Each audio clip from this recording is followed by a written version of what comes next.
The Cellcast is recorded in front of a live streaming audience.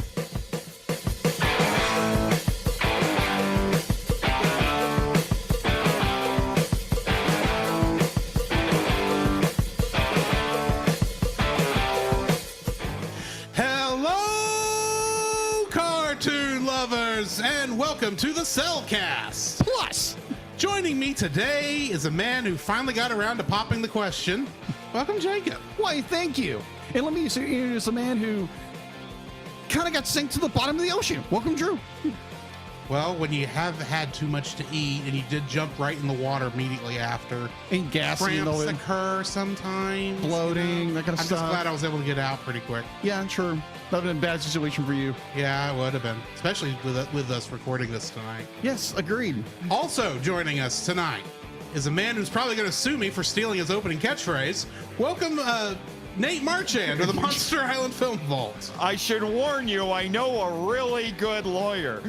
That's His what I'm name is really Raymond worried about. Martin.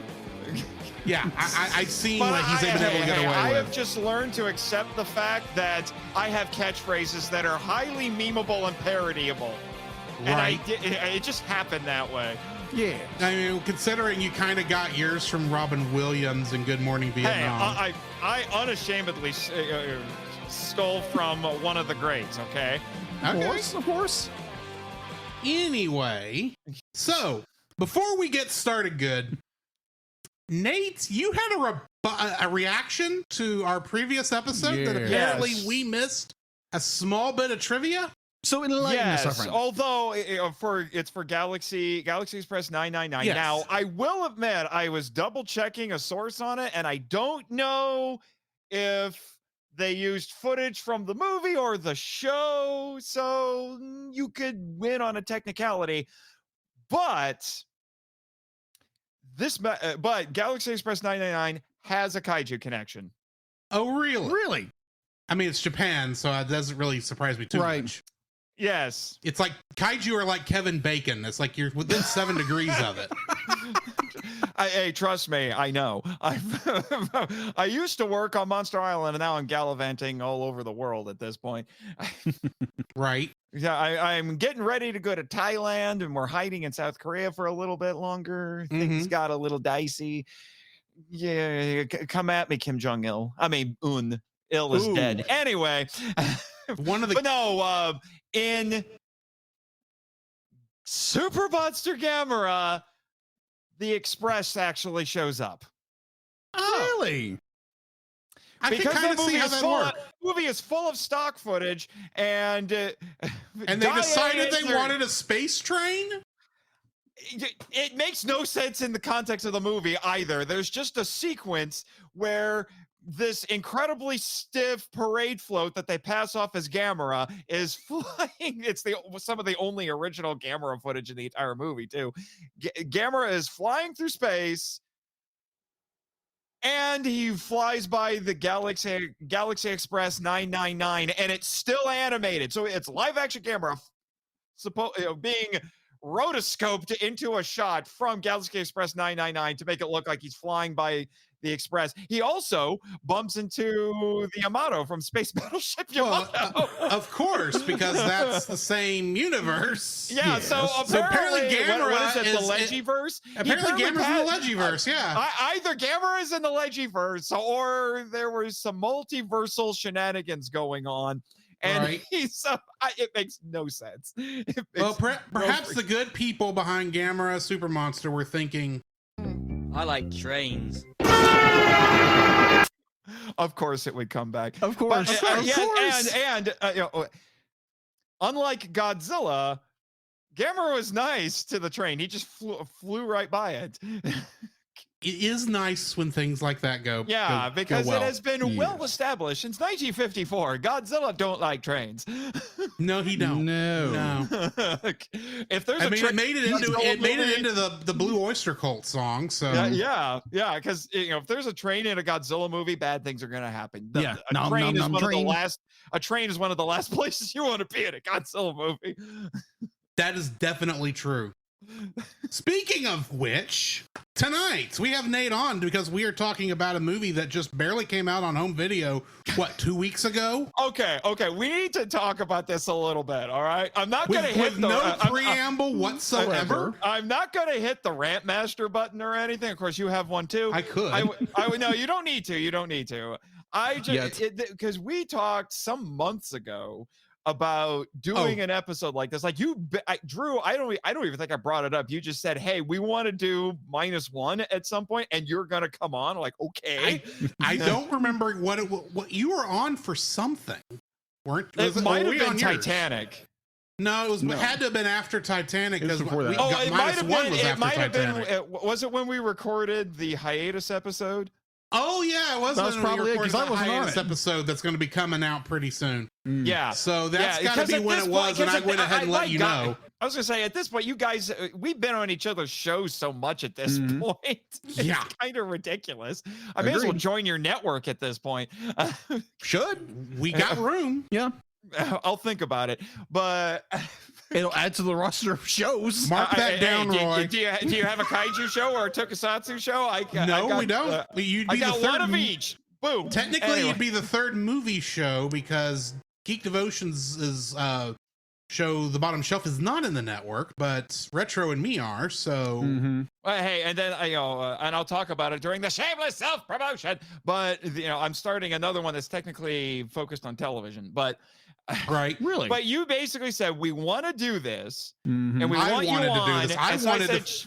I literally was looking for an excuse to force this guy to go watch it because I couldn't get him to go see it in theaters. Against my will. I'm remoting in, so I just need to let you guys know that it's kind of funny that Drew is reaching over.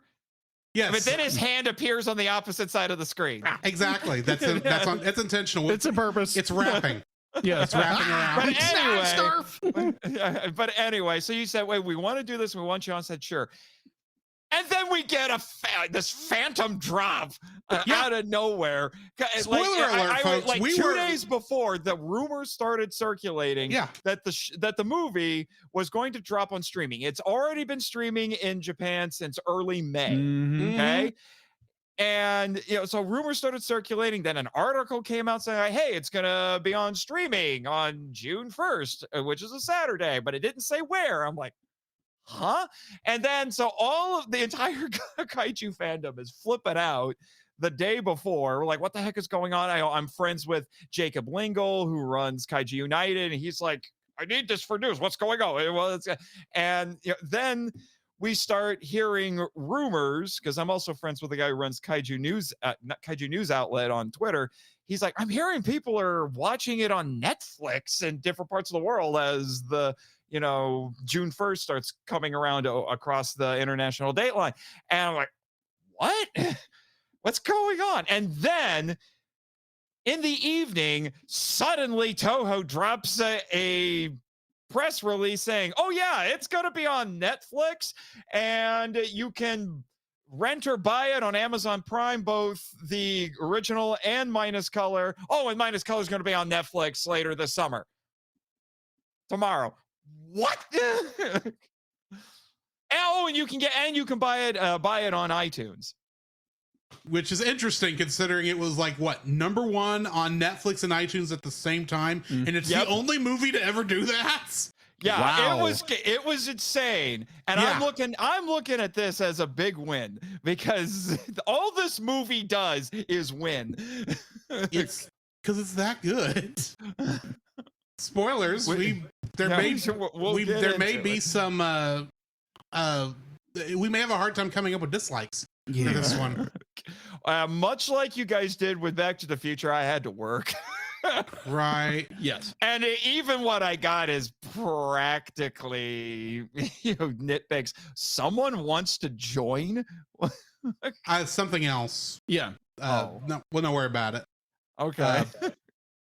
So yeah. Since I still have not said what movie we're reviewing tonight. Godzilla -1. Roar. A movie that, like we've been saying, as soon as I saw it, I was like, we have to get this on the show. Of course. Because in my mind, kaiju movies, it's suitmation. It is technically a form of animation. True. If I count the Muppets as animation, which I do, Gotta wiggle around and make it so. puppetry technically. Yeah, the puppetry, Muppets agreed. count. Yeah. The Muppets, Yeah, agreed, if the Muppets agreed. count as puppetry, Godzilla counts as puppetry. I'm sorry. Tokusatsu. Yeah, but this Tokusatsu in is general. this is a CG lizard. And your points? Just So, wait yeah, till we get to It's a info plus and episode, stuff. so we're doing live action. Yeah, that's so why I went ahead and acquiesced and made it a plus episode because it's more of a live action film. Yeah, agreed. And Godzilla the first time you guys ever had me on was for Tron Legacy, because I was telling, if you're going to talk about the original, you have to talk about the sequel. And then I Yeah. volunteered as tribute, and then you had me on. that was an honorary animated film, though. Yeah. Yeah. That was like the entire area. It was there was a lot of animation in that live action film. There's just there's only $15 million worth of CG Not in even this 15. film. Thought it was 9. I was No. reading, I read 15 somewhere. That's just what that's just what some publications were saying. Someone presented that to Takashi Yamazaki, the director, and his response was, I wish it was $15 million. Either way, It's probably closer to 13. still, it's like, and it's still more beautifully done than anything Marvel's done in 15 years. We'll get to that, because when you get to info and stuff, I'm probably going to expand on it. Probably. So why don't we go ahead and get into the spoiler-free portion of our review? Yeah. Certified fresh and spoiler free. Nate, you're our guest. Start us off on this. How do I put this succinctly? You've seen the movie 5 times? 5 times. 5 times. 4 In times theaters. 4 times in the theater. Once for this. I will probably see it even more times. No, After say this. it's not so. Oh, wait, no, that would be a lie.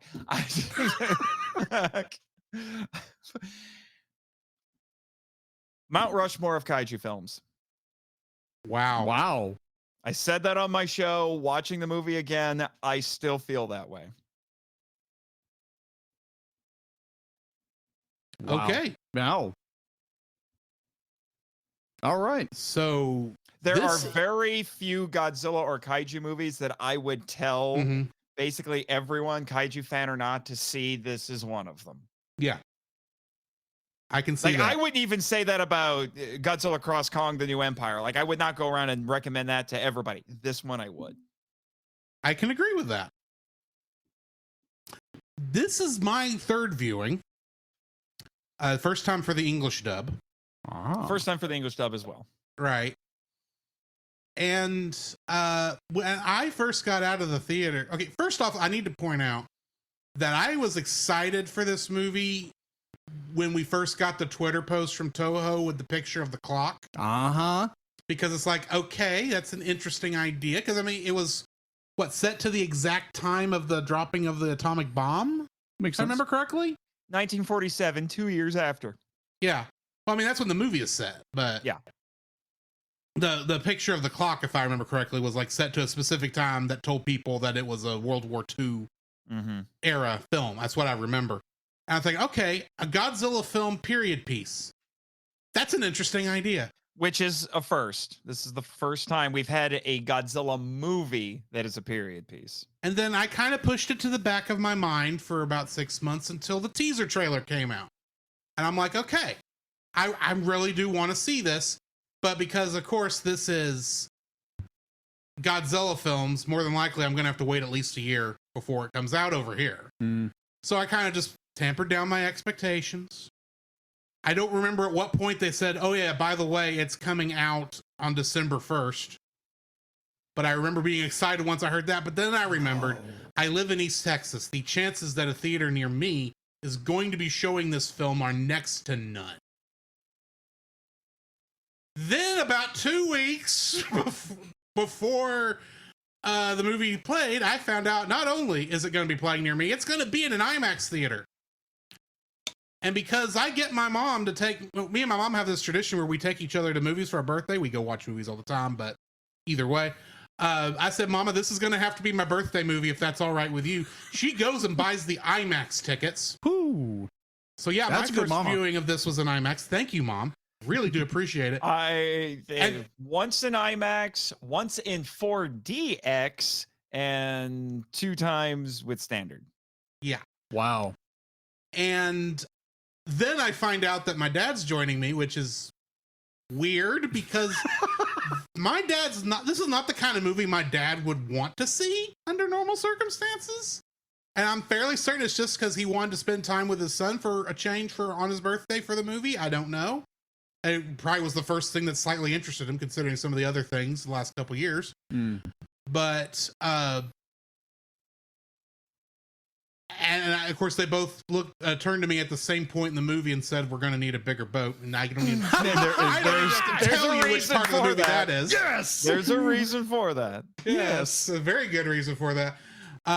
And I will tell you, after the movie went off and I was driving home, it took me 2 hours to recover from my first viewing of this film.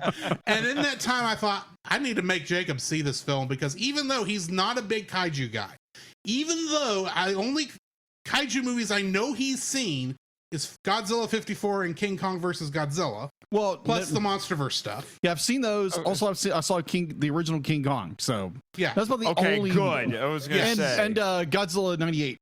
Yes, Godzilla 98. Unfortunately. Here, lizard. So the Taco Bell commercials are the best part of that movie. Oh, absolutely. I agree. Absolutely. I do agree. So that's a lot of fish. Knowing that he's not a big kaiju guy, I literally said, Jacob, trust me, I cannot tell you much more than I'm telling you now. You need to go see this film. Did he? No. I was busy. I was. I will take no excuses from you, because this was only supposed to play for a week, but it kept making so much money in the United States that Toho just said, "Hey, as long as you keep going to see it, you can keep it." And then it stayed in theaters for like 6 weeks, a month and a half. Went away for a week, and then it came back for one more week for minus color. So, and literally, I will say we were very busy. Yeah, we were, because we didn't even get a chance to go watch Boy and the Heron. No, which the newest Miyazaki film, the entire month, which is why we didn't do a reaction to that. I was gonna say, I'm gonna tell you right now, I did see that one. It is the most esoteric Miyazaki movie I've ever seen. We will be reviewing it eventually. Get there when we get there. But that's how busy we were. So of course I wasn't able to get him to go see it. I went and saw it again anyway in a regular theater, because of course, and of course I wasn't able to time it for minus color. So c'est la vie there. Mm-hmm. And then I thought, okay, it's out of theaters. I'm not going to get to see it for another year, because that's what everyone was estimating. We knew it was going to come out in Japan, but probably because of the rumor I kept hearing was that for some reason GXK was somehow keeping it from being released because they didn't want it to take away from GXK. Yeah, that is because apparently part. That's actually why they Toho released it outside of Japan within a month, because part of their contract with Legendary says that they can't release a Godzilla film in the same calendar year. That's somewhat fair. I do understand that. Fair. At the same time, I'm thinking it's not going to come out for a year. I was tempted to follow the pirates, but I did not. Thankfully. Because this was for a time one of the most pirated films on the internet. Which is that is so insane to me. Yeah. Which is almost like it got Toho I don't know if this is the case, but it seems like it's like Toho realized, we might want to get this out sooner than later. So people will quit stealing it. Yeah, the physical release will probably not be out until, I would say, November. And I'm fine with that, but because at least we do have a way to watch it now. But yeah, I remember I was sitting there checking my phone while I was in the restroom, and I see this news article. It's like, I think I'm going to drop this on Monster Island Film Vault's Discord, because that's what you do when you find news that has not been discussed somewhere. And then we had already been talking about possibly you taking a patron pick that was originally going to be tonight. Mm-hmm. And I just said, hey, Nate, instead of the patron pick, why don't we do this while it's still relevant? Right. Are y'all okay with that? No. Give me an excuse to talk about this. I have gotten used to being the go-to kaiju guy with a lot of my friends now. So, yeah, I have been excited for this because I wanted to hear Jacob's thoughts on this film. And I say that because the last time me and Jacob reviewed a film that dealt with post-World War II Japan and survivor's guilt. If I had to quote Dr. Doofenshmirtz, if I had a nickel for every time that happened, I'd only have 2 nickels, but it's weird that it happened twice. And for those of you who do not remember what happened on our Grave of the Fireflies episode, which is understandably, that goes all the way back to year 1. I have this little clip. So now we're going to get into our dislikes. All right. And I am just going to set my microphone down, get a drink of water while you rant for the next half hour over how much you hate a certain character. So have at it. All right. So my number one gripe about this film would be Saita. Oh, this one irked me beyond belief, people. And let me tell you why. The reason being is because I'm an older brother. I'm sorry, that was funny. You literally got a glass of water. Yeah. Continue. I'm not taking that out. Be like, your responsibility as an older brother is to take care of your sister, and you fail beyond belief. Her death is on your conscience. And that's what pissed me off the hardest. Because most people are like, oh, it's the saddest movie ever. I have a friend, Sabrina or Bree, friend of the channel, had said, be like, we were talking one day and talking about movies that were the saddest, and be like, yeah, don't watch Grave of the Fireflies, it's terrible. Be like, it's so sad, it'll break your heart. Yes, there was parts of it that broke my heart. And it broke my heart in the same way as an older brother would, that you fail your sibling in such a terrible fashion that you are so selfish, so ignorant. It's like, yes, it's the end of World War II. It's 1945. There's not a lot left, but you darn well better make sure she gets enough food, and he doesn't. Every freaking moment, he could be doing this and this and this, but he doesn't because he's freaking selfish. I think, please breathe. Yes. I understand you're upset. However, we don't need to take it out on the equipment. No. I'm not going to break our equipment. It's just the older brother in me wants to somehow grab this character by the throat, drag him into reality, and then beat the pulp out of him and say, do your darn job. So I think it goes without saying that Jacob was very passionate about his feelings. All I have to say is #Rantmaster activated. So, Jacob, I must ask, what are your spoiler-free thoughts on Godzilla Minus One? He's got problems with Shikishima, that's what it is.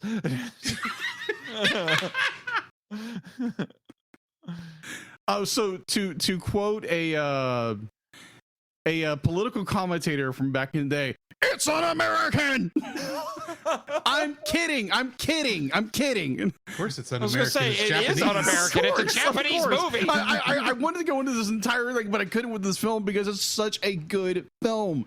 Oh my gosh. Because I kept hearing things about Nate talking about it. It's like, oh my gosh, 5 times watching the theater. I made a 3-hour podcast episode about it. You did. I listened to a little bit of it. And then we got Drew over here. He's like, oh my gosh, best movie ever. You got to watch this. I will drug you to the theater. And I'm thinking like, okay, but I just didn't have time during, when it was in theaters because either I see. You don't have time for real art. Say what? You don't have time for real art. Okay. Wow. You know what? I will blame it on pre-wedding planning. That's probably That the is a safest thing to legitimate blame it on. excuse. That is a legitimate excuse. See, there's my intrepid producer, Jimmy from NASA, been silent this entire time, but he's also engaged in getting married in a couple of months, so he understands. Yeah, thank you, Jimmy. I appreciate it.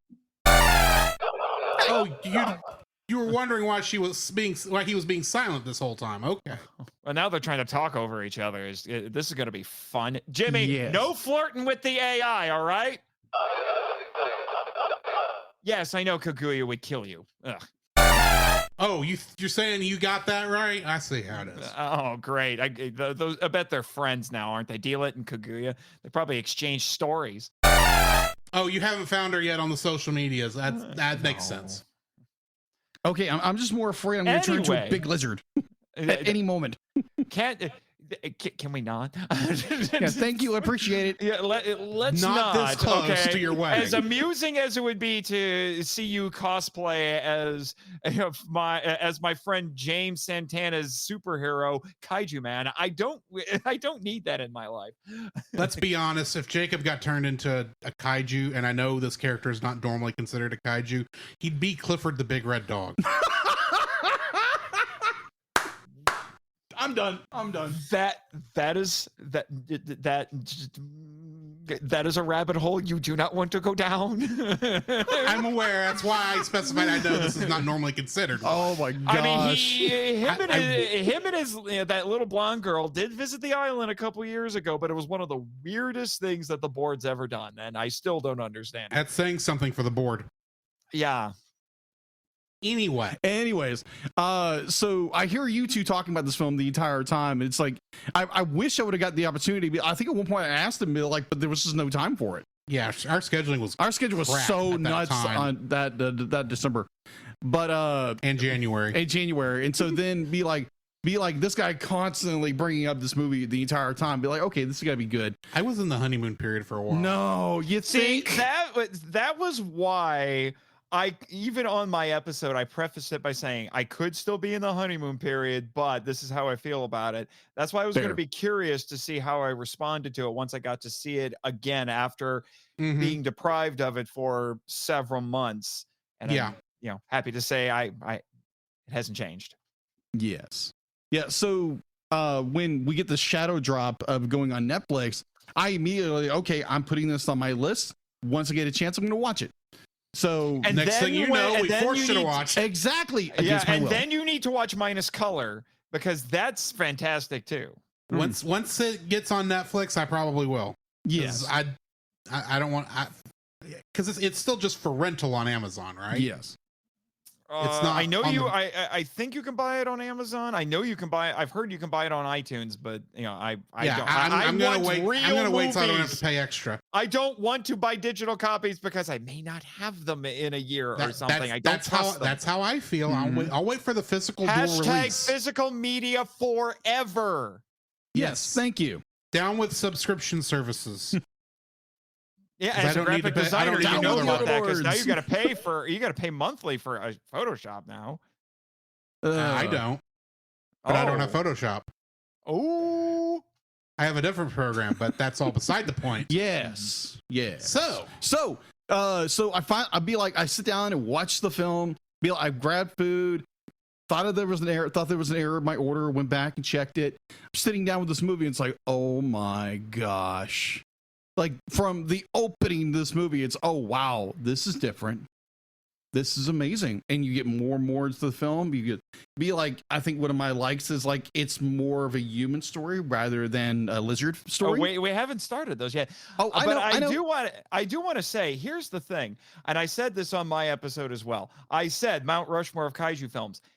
I have not none of the last decade of kaiju Godzilla media that we've been getting, like all the movies, the 2014, all the MonsterVerse stuff, the anime trilogy, Shin Godzilla, not even Shin Godzilla, what I put on this list. Really, this one achieved it.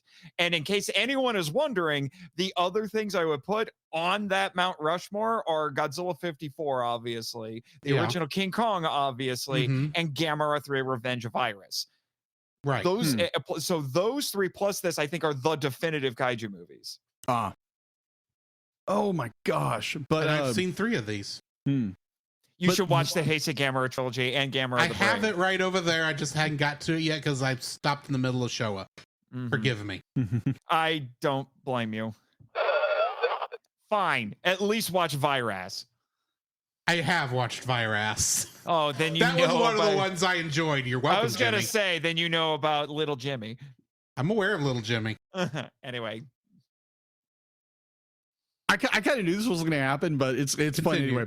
But this is an amazing film. This is such a breathtaking, fresh breath of air when it comes to like Nate just said, the last 10 years of monster Godzilla films, where it's just like, and you get more involved and invested in the movie. It's just, oh my gosh, I love this film. So probably from my perspective, probably the best Godzilla film I have ever seen. This is such an amazing, wonderful film. I will accept that. Yeah. Thank you.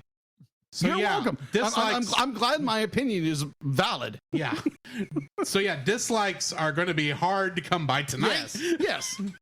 So why don't we just go ahead and jump into the spoiler-filled section then? The following is a spoiler-filled review for the film Godzilla Minus One. Listener discretion is advised. Godzilla Minus One was written and directed by Takashi Yamazaki, and he's actually directed a film we've already reviewed on this show. Really? You want to take a guess, Jacob? I'm drawing a blank. What? Lupin the Third, the First. Yes, I was wondering about that. Yeah. He's also done some live action anime adaptations, including Space Battleship Yamato and Parasite Parts 1 and 2. Boy, there was a show I couldn't get into, and it was disturbing to watch. And that was the animated version. So for the cast, I did not, because we have both a Japanese acting cast and then an English voiceover cast, and that could get very complicated very quickly. I did not include what the other works they were in. So my apologies there. But Koichi Shikishima was acted out by Ryunosuke Kamiki, and the English audio was by Darren Barnett. Noriko Oshii was played by Minami Hamabe, and the English voiceover was by, and I'm not kidding with this name, L. Literally just ELL. Okay. By the way, the girl who played Noriko, she was also in Shin Kamen Rider, and she's better in this movie. I do remember seeing her in Shin Kamen Rider. Seiji Akitsu was played by Kuronosuke Sasaki, and the English voice by James Kyson.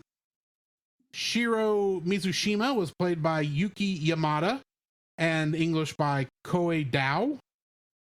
Sasaku Tachibana was played by Munitaka Aoki, and English was Greg Chun. Kenji Noda was played by Hidetaka Yoshioka, and the English voice was Kyung Sim. Sumiko Ota was played by Sakura Ando, and the English voice was Zara Fazal. Akiko was was performed by Sei Nagatani, and the English voice was Everdeen Angelus. Tatsuo Hota was played by Miyu Tanaka, with English by Kevin Han Lee, and Tadamasa Saito was played by Yuya Endo, with English by Stephen Fu. Kingdom Hearts connections. How many do you think we have? Nate? Yeah, Nate, you get first guess. Where are we including the dub cast? We including the dub cast. 3. Jacob. Let's go 6. You're both too high. Wow. 1. You got it. Wow. Okay. And it was the English dub cast that got it. Wow. Greg Chun, who played Tachibana, was the voice of Tachibana here, was additional voices both in Kingdom Hearts, and plus, because Super Smash Bros. Ultimate is technically a Kingdom Hearts game, he was the voice of Ike from Fire Emblem in that game. So yeah, that's what I've got for cast list. Jacob, what do we have in info and stuff? All right, so info and stuff. It's available to watch on Netflix. IMDb has a 5.4 out of 10. That's really weird. Like, What? really weird. Yeah, really weird, right? Hang on. Rotten Tomatoes, I don't know where they get information, but 20%. I don't know what's going on. IMDb is what you're looking at? IMDb, yeah. Whoa. There's something wrong here. Production. There's something wrong in the House of Heron. Production. Yes, I think you looked at the wrong Godzilla. Are you sure? That's why I'm double checking sure you you now. looked at the wrong I think you're Godzilla. pulling a pauljpowers.com is what I think. You might be. Yeah, you are, because I'm looking at it on IMDb right now, and it's 7.8, which is still too low. You're welcome. PopPowers.com. Exactly. All right, so let's get into the true info and stuff. Be like, I'm kind of glad you guys kept on really fast. I was like, wait a minute. There's no way this was a 5 on average. All right, so info and stuff available to watch on Netflix has a score of 7.8 out of 10. Rotten Tomatoes is a 98%. Production was Toho Studios and Robot Communications, Which is distributed Takashi by Yamazaki's Toho. studio. Mm-hmm. Say what? That's Takashi Yamazaki's studio. Didn't know that. Okay. All right, so it's original release. I am not going to try to pronounce this name of this building whatsoever because I will butcher it. But it was premiered. It was originally viewed October 18th, 2023. It was released in Japan fully in November 3rd, 2023. Which is Godzilla Day. Mm-hmm. Which I didn't know that. Yeah, that is the November 3rd, 1954 was the release date for the original movie. That's why it is Godzilla Day. Okay. That makes sense. Gotcha. All right, so its first release here in the United States was on December 1st, 2023. So But they did have special screenings 2 days before that. I know this because I was at one of those. All righty. All right, so the what do they call it? Godzilla Minus Color? Yeah, Godzilla Minus Color. Godzilla yeah. Minus Color. First debuted in Japan on January 12th, 2024. And Godzilla Minus Color was here in the United States on July 26, 2024. In January. No, that's in the future. January. Sorry. He still got Back to the Future on the brain. Yeah, what it's sounding Great like. Scots. Great Scott! This is heavy. Future! Get back in the DeLorean and get back in time. Gotta get back in time. Oh, this is getting heavy. All right, so Godzilla Minus One had its worldwide premiere on Toho Cinema Theater inside the Shinjuku. I'm going to mispronounce Shinjuku. Shinjuku? Shinjuku. Thank you. Yeah. Shinjuku Toho building in Shinjuku, Tokyo. Yeah, that's a borough in Japan, basically. Thank you. Mm-hmm. Thank you. There again, I am Or a district. I am technically. terrible at pronouncing words, so I apologize. I'm terrible at speaking English. All right, so on October 18th, 2023, it was the closing film for the 36th Tokyo International Film Festival on November 1st, where it was shown in English subtitles. To celebrate the franchise's 70th anniversary, the film was released nationwide in Japan on November 3rd. The same date, the first Godzilla film, like Nate said, was first film released widely in 1954. Yeah, It was- and you'll notice that it's 70th anniversary, but it's technically the year before, because in Japan, they start celebrating a milestone anniversary Mm-hmm. the Ahead of year time. before, then they just party all year. Oh, okay. That makes that's sense. interesting. It was shown in over 500 theaters nationwide, including IMAX, Dolby Cinema, DKX, MK4D, and ScreenX formats, making it one of Toho's largest domestic distributions to date. Select Japanese theaters screened the film in English subtitles on November 23rd. And you probably guys could fill me in when like all the great stuff when it came here to America. So it had a budget of $15 million allegedly. Allegedly, because Takashi Yamazaki, when he was asked about that, he said, "I wish it was $15 million." So it's probably closer to 13. Probably. Which Still, wow, based on its budget is freaking amazing. I will get into that. Yes. Yeah. So the US opening for this film was $11.4 million on December 3rd.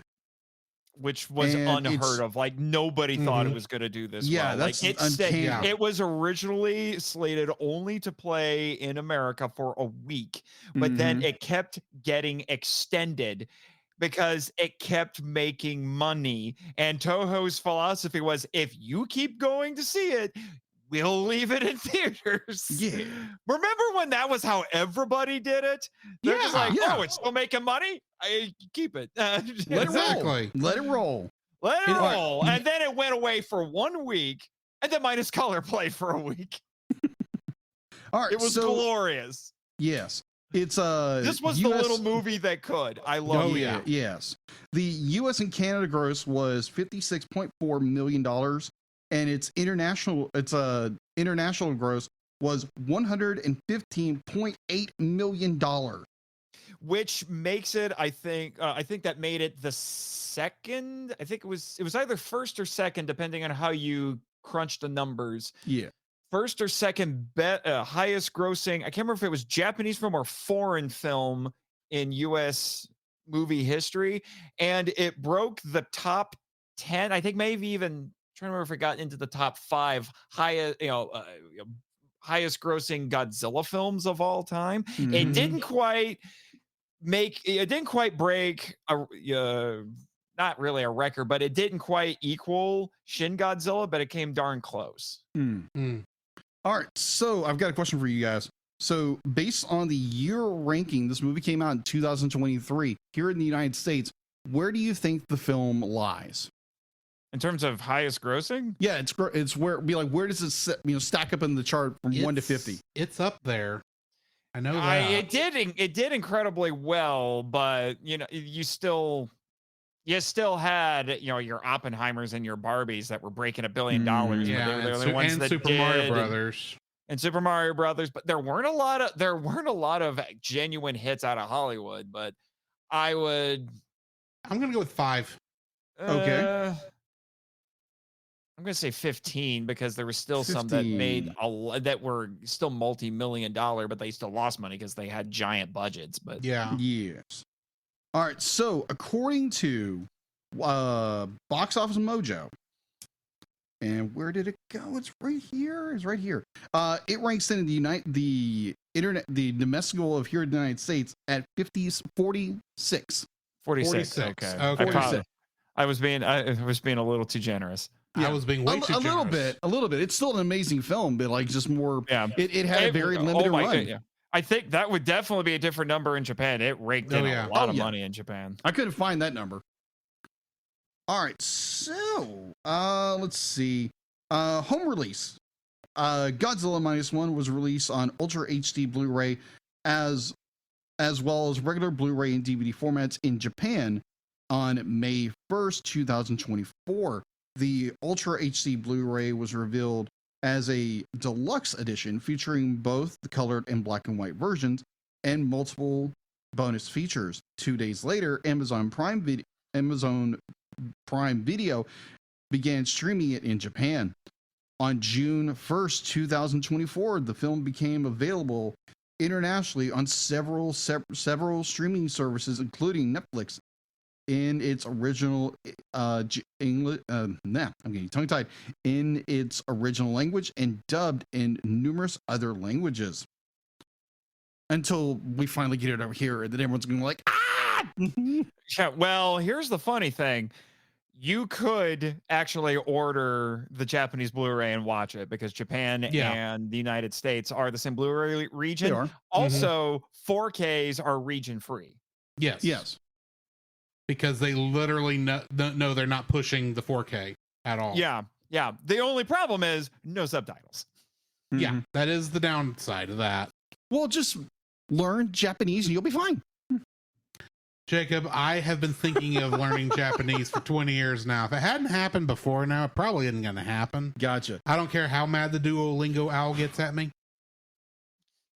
Hey, at least you can actually get it to do something for you. I can't get that app to work to save my life. Oh, I didn't say I actually was using it. I just was making an assumption that the owl would get mad at me because I probably wouldn't do it. Anyways, that's all I have for info and stuff. All right. Getting into the summary of this film. Big lizard comes to store, wrecks things, and leaves. You just described most of them and left out all the interesting stuff. Exactly. Continue. Hey, fly me to the moon. Exactly. In 1945, near the end of World War II, kamikaze pilot Koichi Shikishima lands his Mitsubishi A6M0 for repairs at the Japanese base on Odo Island. You found a summary about as detailed as the one for Galaxy Express. I would not be surprised if this was done by the same person. But I do believe it was a Mitsubishi Zero that was the pilot the planes that the kamikazes flew anyway. Typically, yeah. Yeah. Lead mechanic Sasaku Tachibana deduces that Shikishima is feigning technical issues to flee from his duty. That night, Godzilla, a large dinosaur-like creature, attacks the garrison. Tachibana tells Shikishima to fire at the monster from his plane, but he panics, fails to shoot, and is knocked up subconscious. When he awakes the following day, he finds Tachibana as the only other survivor who is furious at him for failing to act. Shikishima returns home to find his parents were killed in the bombing of Tokyo. Plagued by survivor's guilt, he begins supporting a woman, Noriko Oshii, whose parents also died in the bombing, and an orphaned baby named Akiko, whom Noriko rescued. He finds employment aboard a minesweeper tasked with disposing of naval mines from World War II. Meanwhile, Godzilla is mutated and empowered by the United States nuclear tests at the Bikini Atoll. It sinks the USS Redfish and destroys several other ships en route to Japan. Owing to tensions with the Soviet Union, the U.S. offers no help, save for a few decommissioned Imperial Japanese Navy vessels approved by General Douglas MacArthur. The Japanese government, concerned about inducing panic, does not notify the public about the danger. In May 1947, Shikishima and the minesweeper crew travel to the Ogasawara Islands. That's your neck of the woods, isn't it? Yep. And are tasked with stalling Godzilla's approach to Japan. They release a mine into Godzilla's mouth and detonate it, causing significant damage, but it quickly regenerates. We're going to need a bigger mine. Oh, yes. Yes. The heavy cruiser Taikao then engages Godzilla, but is destroyed when the monster unleashes its heat ray.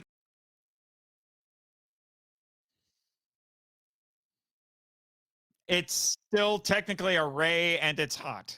That is true, but it just seems weird. Anyway, after returning to Tokyo, Shikishima opens up to Noriko about his encounters with Godzilla. Days later, Godzilla makes landfall in Japan and attacks Ginza, where Noriko works. She narrowly survives the initial attack and reunites with Shikishima. Enraged by tank fire, Godzilla obliterates much of the district with its heat ray, killing tens of thousands. Noriko pushes Shikishima to safety, but is caught in the blast and presumed dead. Devastated by the loss, Shikishima vows revenge. Frustrated by the government's inaction, one of the minesweeper crew's former naval engineer, Kenji Noda, devises a plan to destroy Godzilla by luring it out to Sagami Bay before surrounding it with Freon tanks and rupturing them, lowering the water's buoyancy and sinking it, letting the resultant water pressure crush it. Should the plan fail, balloons will be inflated under Godzilla to force it back up, killing it through explosive decompression. To enact his plan, Noda has recruited Navy veterans to crew disarmed IJN destroyers. Shikishima recruits Tachibana to repair a broken-down Kyushu J-7W Shinden fighter. He plans to kill Godzilla in a suicide attack by flying into its mouth and detonating explosive charges on board. He leaves Akiko in the care of his neighbor Sumiko before Godzilla resurfaces. As Shikishima lures Godzilla to the trap set by the two destroyers, Sumiko receives a telegram intended for Shikishima. Godzilla survives the initial plunge and then breaks free before being forced back up, sustaining serious injuries from the resultant decompression-induced barotrauma. With the help of a fleet of tugboats organized by Mizushima, another crewmate from the minesweeper, the ship the ships haul Godzilla to the surface. Enraged, Godzilla prepares to destroy all the vessels with its heat ray, but Shikishima crashes the plane into Godzilla's mouth and destroys its head, causing the energy of the heat ray to tear its body apart. The crew celebrates as Shikishima ejects before the explosion and parachutes to safety, using an ejection sheet that Tachibana installed in the Shinden, imploring him to let go of his guilt and continue living. Upon returning home, Sumiko gives Shikishima the telegram, which leads him to a hospital where he reunites with Noriko, who survived the destruction, but has a black bruise creeping up her neck. Meanwhile, a chunk of Godzilla's flesh begins to regenerate as it sinks into the ocean. Getting into the trivia for this, instead of creating a new roar, the crew simply played the original Godzilla roar over loudspeakers and recorded the audio. Oh, that makes sense. Yes. Gareth Edwards, director of Godzilla 2014, attended a screening of the film and described a feeling of jealousy while watching it, stating, "This is what a Godzilla movie should be like." He was jealous. He flat out said very he jelly. was jealous. He's like, I wish I had made this. Mhm. You know who else was a big fan of this movie? Adam Wingard, the director of Godzilla vs. Kong and Godzilla but, X Kong. I'm trying to remember his name, but it's the creator of Metal Gear Solid. He loved it too. Kojima. Kojima, yeah. I can't think of his first name, but it's Kojima. Hideo Kojima, yeah. All of the named warships in the film are among the few Japanese Navy ships to survive the war in reality. This includes the Taikao class heavy cruiser Taikao, Kaguru class destroyer Yukikaze, Akatsuki class destroyer Hibiki, Minekaze class destroyer Yukaze, Matsu class destroyer Kayaki, and Sokuten class mine layer Katashima. The J7W Shinden used in the film was a full-scale replica of an experimental fighter that was developed by the Japanese Navy as an interceptor. Only two prototypes were built, and with the first flight occurring on August 3rd, 1945, just days before the bombing of Hiroshima. One of the prototypes was destroyed, the other was shipped to the United States for testing and is now kept by the Smithsonian Institute. The real Shinden, a rare pusher-type Japanese fighter prototype with its propeller placed at the rear, has no ejection system like in the film for the parachute bailout. Instead, detaching the propeller with explosives before bailout was considered for the pilot's safety, but no bailout system was tried in practice due to the end of the war. But what that doesn't tell you is that their second test flight was the same day as the atomic bombing. Yeah. The twist with Shikishima ejecting from the plane before crashing it into Godzilla's mouth is spoiled slightly earlier on if you can read German. The Shinden's ejection seat bears a German warning label informing about the mechanism. This is historically consistent, as only Germany and Sweden had developed ejection seats by 1945. The J7W Shinden replica was displayed at the Tachiari Peace Memorial Museum in 2022 after filming concluded. However, it was not revealed that Toho was responsible for its construction until the film had been released. Yep. That's what I've got for trivia. So, Nate, you're our guest. What's your first like for this film?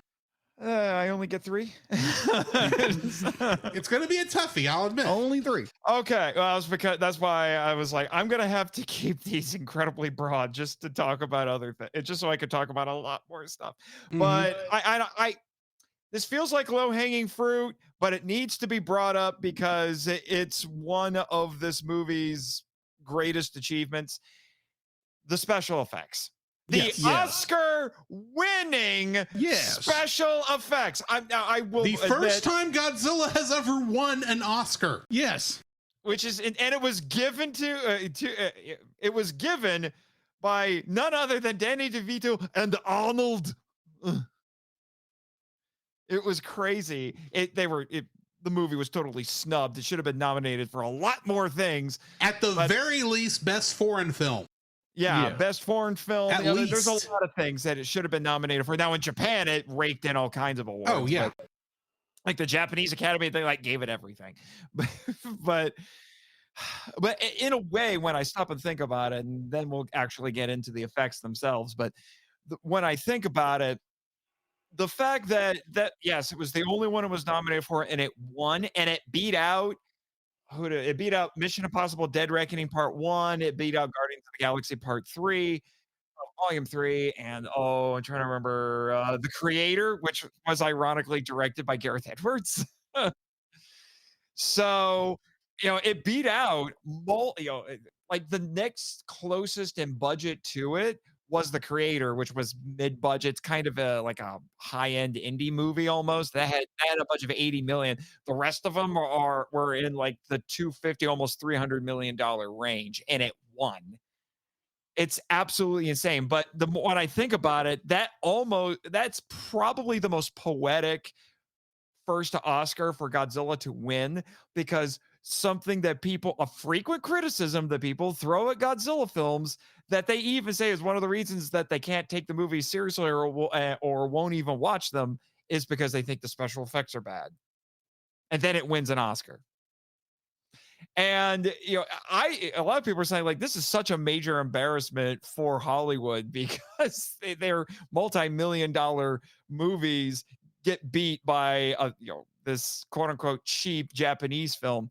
But when you watch the effects, it kind of puts those Hollywood movies to shame. And I can tell you exactly why. It's because they cut out the bloat. They cut out the blow and they planned all of those shots to a T.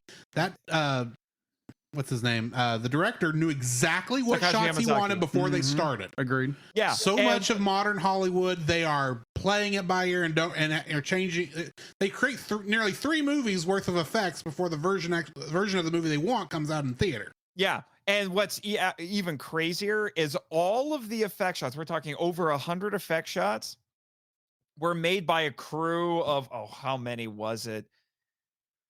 I think it was like 20, not 20, about 30 people, somewhere around there. I can't remember the exact number, so I could be getting this wrong. There's a little YouTube video that goes into depth about it.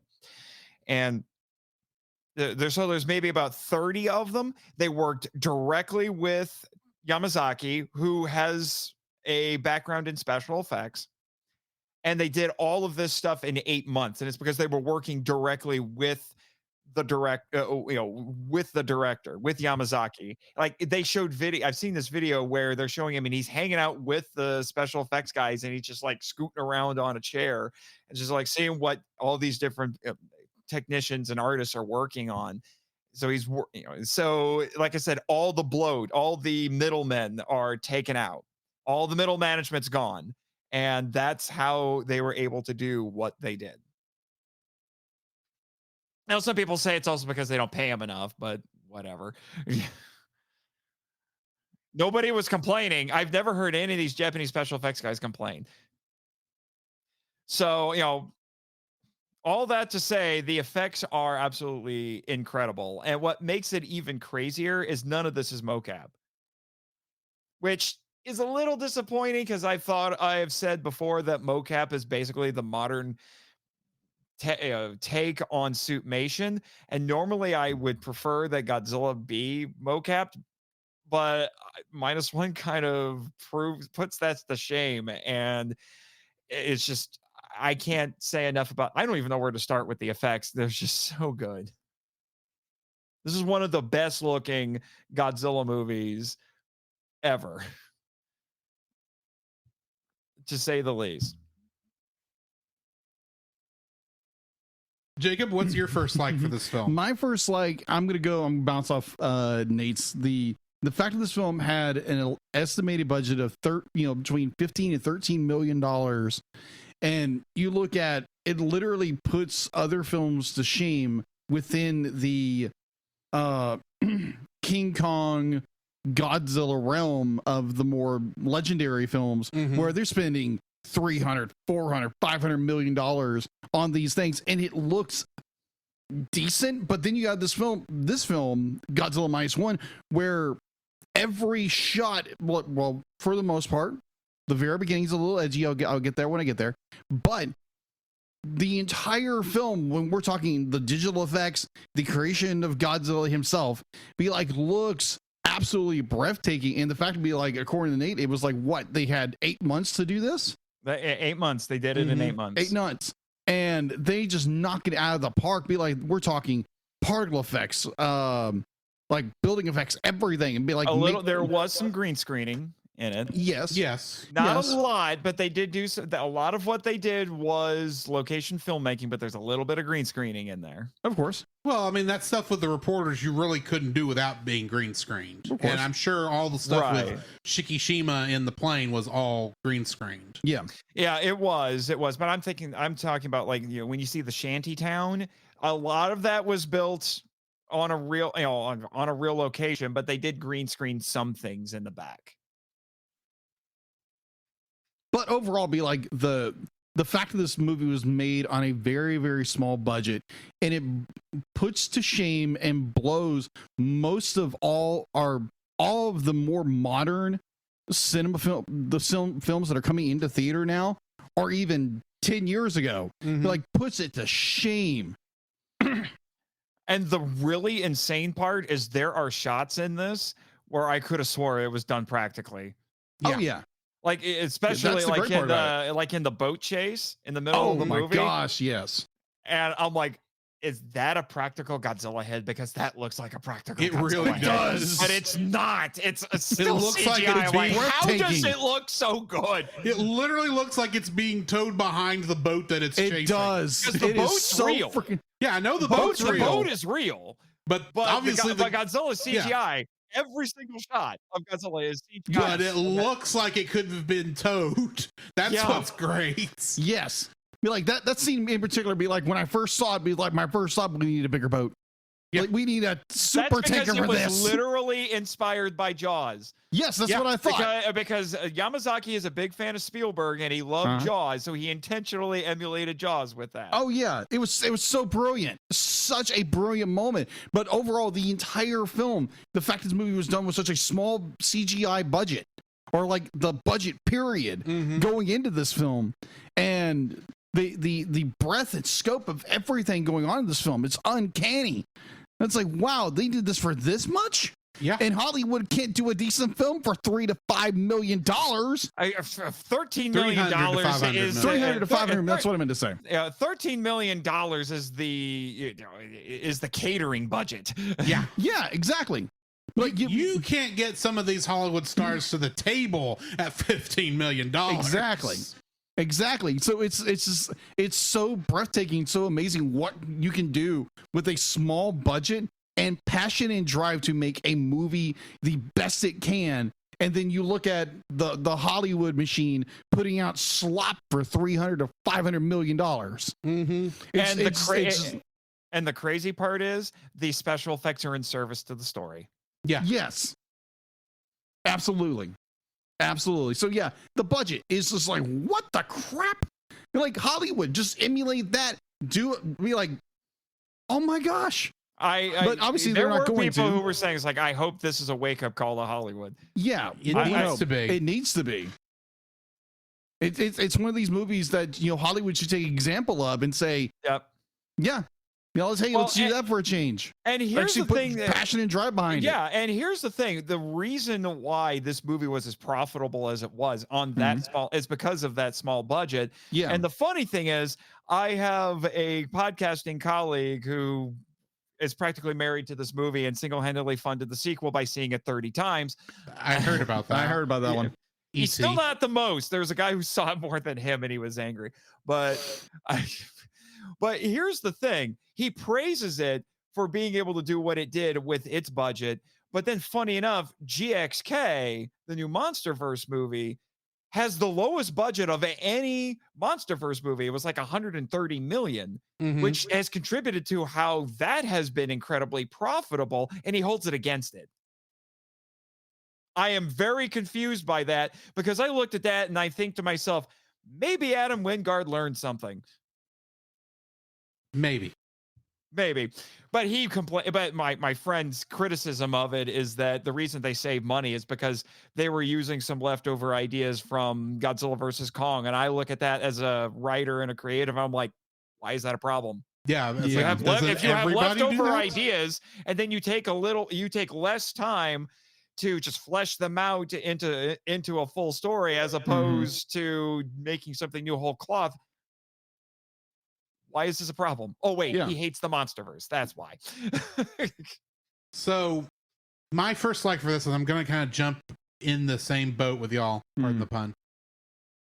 It is the effects. It is the special effects for this for this thing. Because good night, they look so freaking good. Agreed.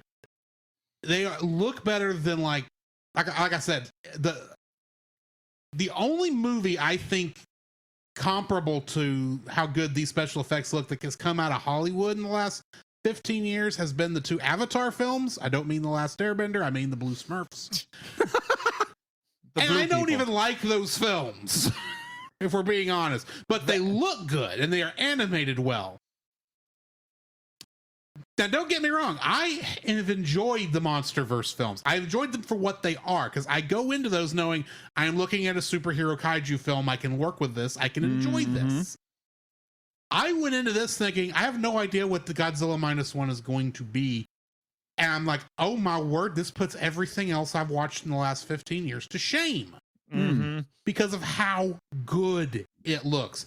This is the very first time I have seen Godzilla in a film and was actually scared of him. He's horrifying. He is very intimidating. He is horrifying in this, and but it's not just Godzilla. And you get 2 versions of Godzilla in this. You have the fan name for him is Proto Godzilla in English. His name in Japanese is just I can't remember one. It's either katakana or kanji. It's just the 2 different forms are just written in different letter and different with different characters. So that's why English speaking fans call him Proto Godzilla. So you get those 2 versions of Godzilla, all the battleships, the airplanes, the city destruction. I mean, there's still some. There's still some. There's still some. There's still some physical props that they're using in conjunction with that, because they're filming actual people on some city blocks with a little bit of a set. But there's a lot of green screening going on. They had a real replica plane, as you were talking about. You know, all of this sort of stuff. And Yamazaki had made another. It was technically a pre-World War II movie called The Great War of Archimedes. That was about It was a fictionalized retelling of the construction of the actual battleship Yamato, not the space battleship Yamato, but the actual battleship Yamato, the largest battleship ever built. You know, so he had experience with period pieces. He did a one about kamikaze pilots actually too. So I wouldn't be surprised if he was pulling from the experience that he had making Great War of Archimedes, which was the last movie he made before Minus One. To make this. But to me, the piece de resistance of this film, the moment that will the sex scenes that will stick with me probably for the longest that I can imagine is the destruction of Ginza. That whole sequence is just done so That is well. haunting. And those last couple minutes from when Godzilla sets off his atomic threat to blow up, I'm assuming the Diet Building, because that's what it looks like. It looks like the Japanese Capitol building where all those tanks are. And we see Noriko push Shishichi away into that alley, and then she gets blown away. My heart stopped. And then it just keeps going where Godzilla's now looking at his handiwork. I think I described it on Geek Devotions as like a cat's looking at what it threw up. or something to that effect. You know? 'Cause it's just like I've heard some interesting takes on that particular scene. Some wondered if he was relishing the fact that he just made an atomic explosion, which some people thought, well, that kind of goes against what Godzilla's about. And they're like, no, that's not what it is. It's more like he's looking at it's more like he's looking at that mushroom cloud and saying, I'm stronger than you. Yeah. But then ending with Shikishima. With I'm not the only one getting tongue tied here. This is a tongue twister. His first name is Koichi. Yeah, Koichi. Yeah. With Shikishima is doing his rage of revenge scream at Godzilla, and the ash cloud rains down. The black rain. Brilliant. The black rain. I'm like, black rain. Yeah. I am So good. literally can't breathe right now. This is so oppressive and heavy, and it's the kind of hurt that hurts good, if you know what I mean. From an artistic point of view. Yeah. It's not the kind of thing I'd want to feel on a regular basis. Don't get me wrong. I'm not a masochist. But watching the film, it's like, oh, you did such a good job with this. I am literally hurting right now. Yeah. And the rest of the film is just lead up to that. Is where that hope starts coming back in. Yeah, it has that layer of emotion, that entire scene, the entire movie itself. And when you were talking about the Godzilla looking at his handiwork, well, he's blown this thing up with his atomic breath, it reminds me so much of John Carpenter's Halloween. I'm like, that point where the shape, Michael Myers be like, he stabs a guy into the wall and he literally just turns his head just a little bit. That's what reminds me of Godzilla. He's just looking at his handiwork. It's like, wow, I did something really cool. Yeah. It's absolutely evil, but I did something really cool. Yeah, exactly. And that's literally how it felt. Yeah, and I'm glad that you brought that up, because I do have to preface this to people by saying this is an incredibly sad movie. It is. But it is not a nihilistic or hopeless movie. It's that very interesting combination. And I wish we had more movies like this, where it's incredibly dark, but it has a happy ending. Yes. It's a little bit. I will admit the ending is a tiny bit bittersweet, but it's still technically a happy ending. When I was trying to convince Jacob to set some time aside and go watch this film, I believe my primary selling point of trying to explain what the film was without spoiling anything was, it's like Grave of the Fireflies, but with hope at the end. I agreed. I was like, because that's what, agreed. in many ways, that's what this is. Yeah. Yeah. And I've heard I'll talk talk of those more on that scene when I get to talk about music here in a minute. Oh, interesting. So, Nate, what's your second like for this film? It's so hard to pick. All right. We've already kind of hinted at it a little bit, but the cast is absolutely fantastic and their performances are amazing. But my standout from this absolutely incredible cast, and you may have to help me look up her name here, Drew, because you were doing the cast, but that little girl. Oh, yes. Good night. Yes. My gosh, I have never seen a child actor as good as her. Sai Nagatani as Akiko. Frick! Yeah. Now, granted, they probably had to pull her toe. But she will endear herself and break your heart. And it's like, she was so good. I don't know how old this girl is, but she can outact. She's like 4 years old. She can outact any Hollywood child actor 2 and 3 times her age. All right.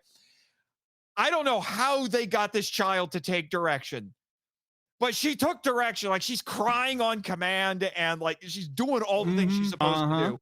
And it's so good. And it's good crying. Crying out loud. It is almost to the point where craziest part. Like, almost to the point where I'm afraid they like told her cat died or something to make her cry like that. Love to know how they got it to something like that. Just make her cry like that. I would love to know how they got it to work. Like, I'm thinking of, and I don't want to besmirch him too much because he did do a decent job. It wasn't perfect, but he did a decent job. I'm thinking of the 5-year-old kid from Godzilla 2014. That was, it was an actual 5-year-old. On the Blu-ray special features, they said normally if they have to have a 5-year-old on the movie, they go find a kid who's actually a few years older because they're just a little bit better at taking direction and performing and all that. But Edwards wanted to go full immersion, actually went and got a 5-year-old, and sometimes it shows. This little girl just, I can't. She was so good. You want to know how good she was? Yamazaki's script originally had Noriko and Shikishima. They were going to have a son. Yeah. He saw this little girl. He's just like, okay, they have a daughter now. Yeah. Throw it out the window. That'll Throw work. it out the window. But like all the performance, like, there is not a bad performance in this entire movie. Agreed. Noriko is just absolutely amazing, especially in those scenes where she's really having to just grab a hold of Shikishima and help him maintain his sanity when he is PTSDing. Agreed. Just like crazy. Yes, I know you can identify. Survive the infamous war in space and all that. And I know some people thought that the performances were a little too theatrical, but that's kind of the Japanese style. And the Shikishima, yeah, he's typically a little more stoic, but then he has these breakdowns and you're with it. Like you feel every single second of pain that he's expressing. The other one that is really stand out to me is actually the older actress who plays the neighbor Sumiko. Like like in her first scene where she is telling off Shikishima, it's like, yeah, my whole family's dead and it's your fault. It's not, but she's taking it out on him because she says, if you had done your job, if you had died as a kamikaze pilot, that was your job. If you had done your job, none of this would have happened. She's just venting on him. But then the amazing thing is she gives this character such depth because then she's like, oh, you brought some woman and a baby in? Do you know how to take care of this baby? Yeah. And then she's like, yeah, I had 3 kids. They're all dead now, but I had 3 kids. This is how you take care of a baby. And then she starts helping them out. And one of the greatest things, my friend Jack G-Man Hudgens pointed this out on my episode. It's interesting, the bookend that we see for Sumiko in this movie, where the first time we meet her, she goes over and she slaps Shikishima on the shoulders and everything. It's like, this is all your fault. And then she does the exact same thing at the end of the movie in her last scene when she gives him the telegram. And she just like hits that him. Point It's says, just like, you idiot, what are you doing? It's like, what are you doing? Go. Go get her. Yeah. What are you doing standing around here for? Yeah. And the supporting cast in this is amazing. I love the 3 guys on the boat. Oh my gosh, yes. They were so cool. And I just, Noda is amazing, our token scientist guy, and they're the closest thing, if you want to call them a comic relief. They're the kind of the closest thing to that. They do provide a tiny bit of levity. They don't go too much with the humor in this, but a lot of it comes from them because they're dealing with their own demons. It's implied that they are, because they fought in the war, well, except for Kid. But the 2 older guys, the 2 older guys were in the war as well. And, they can see that something's not quite right with Shikishima and they're trying to help him. But, and Noda's trying to be the kind of the more level-headed science guy. And then you had the captain who is just... The greatest anarchist that ever lived. Oh my gosh, yes. Who just takes shots at the Japanese government all the time and doesn't care. And one of my favorite moments is he's just like, we're gonna go take out Godzilla ourselves, and he comes up and takes the because like, screw the government, we're not gonna do what they say. And then Godzilla comes up and takes the boat down, and he's like, on second thought, let's not do that. That is one of the best moments of this film. Yeah, it was. And then Kid, funny thing about the actor who plays Kid, he's actually older than the guy who plays Shikishima. What? That is funny. Wow, that is crazy. But his character is younger because he was too young to be in the war. And he's like, oh man, I missed the war. It's too bad. And Shikishima is about to murder him for saying that. So, but then, Kid has an amazing moment at the, toward the end that might come up at some point. Yes. So I'm sorry, I'm gushing. You're fine, dude. You're fine. Jacob. Oh my gosh, but the contrast between the Grave of the Fireflies and Godzilla Minus One is Shikishima. Yeah. And this character who gives dishonor to kind of parody Mulan. Thank you. Be like, dishonor on you, dishonor your family, dishonor your cow. Yeah. But it was this young man who was has has been like morally defeated because he gave up and he ran away, and then he finds himself on this island which is decimated by Godzilla. Yeah. So he Yeah, has the irony about Shikishima is that he is a failed kamikaze pilot. yeah, exactly. That is the definition of irony. Yeah, exactly. And then he's on the island, and the island's decimated by Godzilla, and it's just one after another. Odo Island, by the way, which is from the original Odo film. Island. Odo Island. Yeah, it's the same island Godzilla was on in 1954. Really? I did it's not a realize. fictional island. Yeah, I did not realize that. But you have this young man who goes back home and he's being shunned by his neighbor shuns him for not doing his duty, and he feels all of this guilt and pain for what he's done. It's more than guilt; this, it's shame. Yeah, it's guilt and shame for what he did. It was dishonor. Yes, yeah, absolutely. Because Japan is the Japan, especially at this time, they were a very proud culture. And agreed. And the end of World War II is it's one of the most horrendous things that they've ever dealt with as a culture. Agreed. And it was blow to everyone's honor when you get absolutely. It was an incredible blow. Oh yeah. It was one of those where even the neighbor be your parents would be dishonor, you bring dishonor to everybody for what you've done, and then he has this built family that comes together with him, and he's right. Yeah, he just has all these things come together and because none of these characters are related to each other. No, they're not. Because the Noriko Akiko isn't even her kid. Yeah. Akiko's parents were dying in the fire bombings, and they just said, "Here, take her." And she's like, "I don't know what I'm doing, but I got a kid." Yeah, exactly. And I don't know what I'm doing. And then they basically become a family in all but name. Yeah, exactly. Yeah, it's one of these built families. They're not because you have how do you pronounce his name again? I'm sorry. Shikishima. Say Koichi. Koichi. Thank you. Koichi. Sorry. I pronounce terrible with names sometimes. Koichi, you have all this guilt and shame, and he's dishonored in the whole bit, the entire film, and he's it's such a breath. It's such a fresh breath of air when it comes to seeing a story about a character who's dealing with PTSD, dealing with his shame and his guilt and dishonor to his family and what he's done, and his aim to revenge what be like to gain his honor back, and wanting to what his ultimate goal is to die because he feels like he is he's nothing. And but he's willing to do things in order to gain his objective is to end his own life. But at the same time, you have all these people rooting for him. They see, they're like, oh yeah, you did this horrible thing, but hey, we believe in you, keep going. It's not that he did it's not even that he did a horrible thing.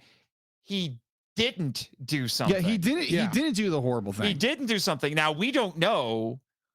It's kind of like there's a similar scene actually in Shin Godzilla. We don't know if him actually shooting Proto Godzilla with that 20mm gun would have made a difference. Yeah, would have made any kind of difference. We don't know. We don't exactly. know. We can never know. Yeah, because this is pre-mutated Godzilla. We don't even know if he can heal at this point. It's possible it could have, but we don't know. And then interestingly, later on during the boat chase scene, he's using the 13mm gun. He hesitates for a second. He gets the shakes a little bit, and then he actually pulls the trigger, and it doesn't mean anything. Yeah, exactly. So you have this amazing character growth throughout this entire film, and I'd be again arcing back to legendary Godzilla films where the human characters are the kind of characters that you want to die at the end of these films. It'd be for the most part, drove me freaking nuts. Be this will be a part of my third, but still, be you have this character who is so driven in order to achieve his objective, but ultimately to live and to forgive himself for what he has done or what he would have done or what have you. Just learn to live. Can we? This is an excuse for me to not have to use my third like for this. Can we talk about that ending? Yes. Oh my gosh. Frick. Every time I see that, It's just because we have this whole buildup where we actually think like this movie's doing everything it can with only some slight hints that it's not going to go this way. Apparently, Yeah. if you know German, it's given away. But Which I did see the warning label on the on it this time. I didn't see it the other 2 times ago. Yeah, that is German, isn't it? Yeah. So German. we have all this buildup where we think that Shikishima is going to do basically what he didn't do in the war, which is kamikaze Godzilla. Mm-hmm. You know, because he's like, the only way we're going to hurt this thing is from the inside. Yeah. All right. We need to do that because the other plans, the plan A and plan B don't work. I'm plan C. I'm going to blow myself up. And it does everything it can to make you think that's actually going to happen.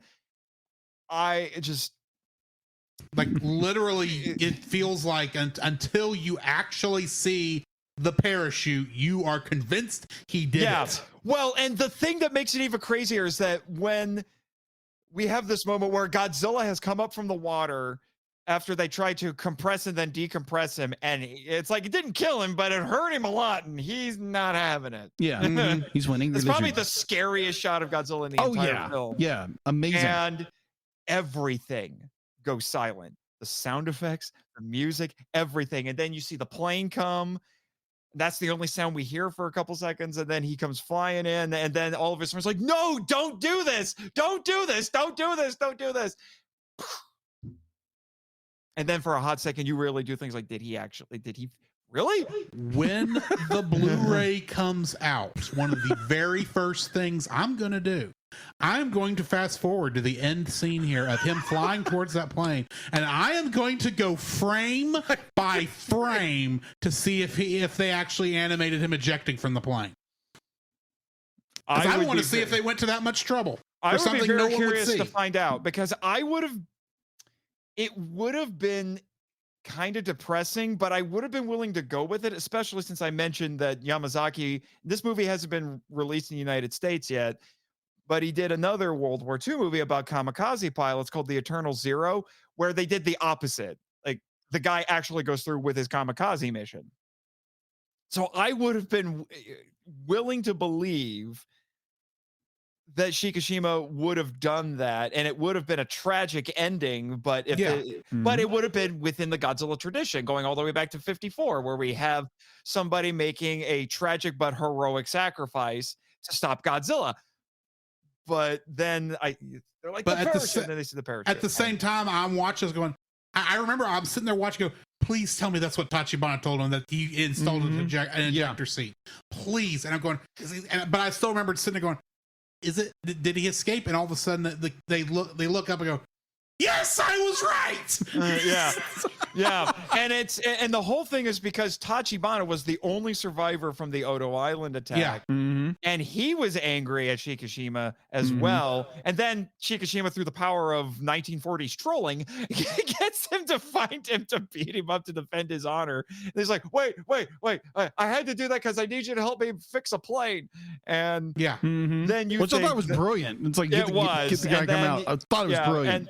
And then you think that, he's still angry at him, but it's him who says, I put an ejection seat in. Live.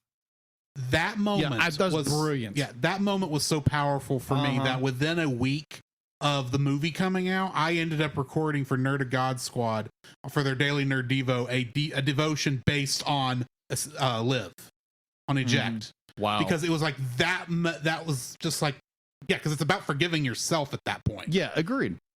Because that was, to me, that's what Koichi is fighting this whole time, is he has not forgiven himself. There we go. For those moments. That's what survivor's guilt is. Yeah, exactly. Yeah. It's not forgiving yourself. Yeah, it was that entire sequence. It's like that was the culmination of Shikishima's story, just like you were saying, Jacob. And it's just,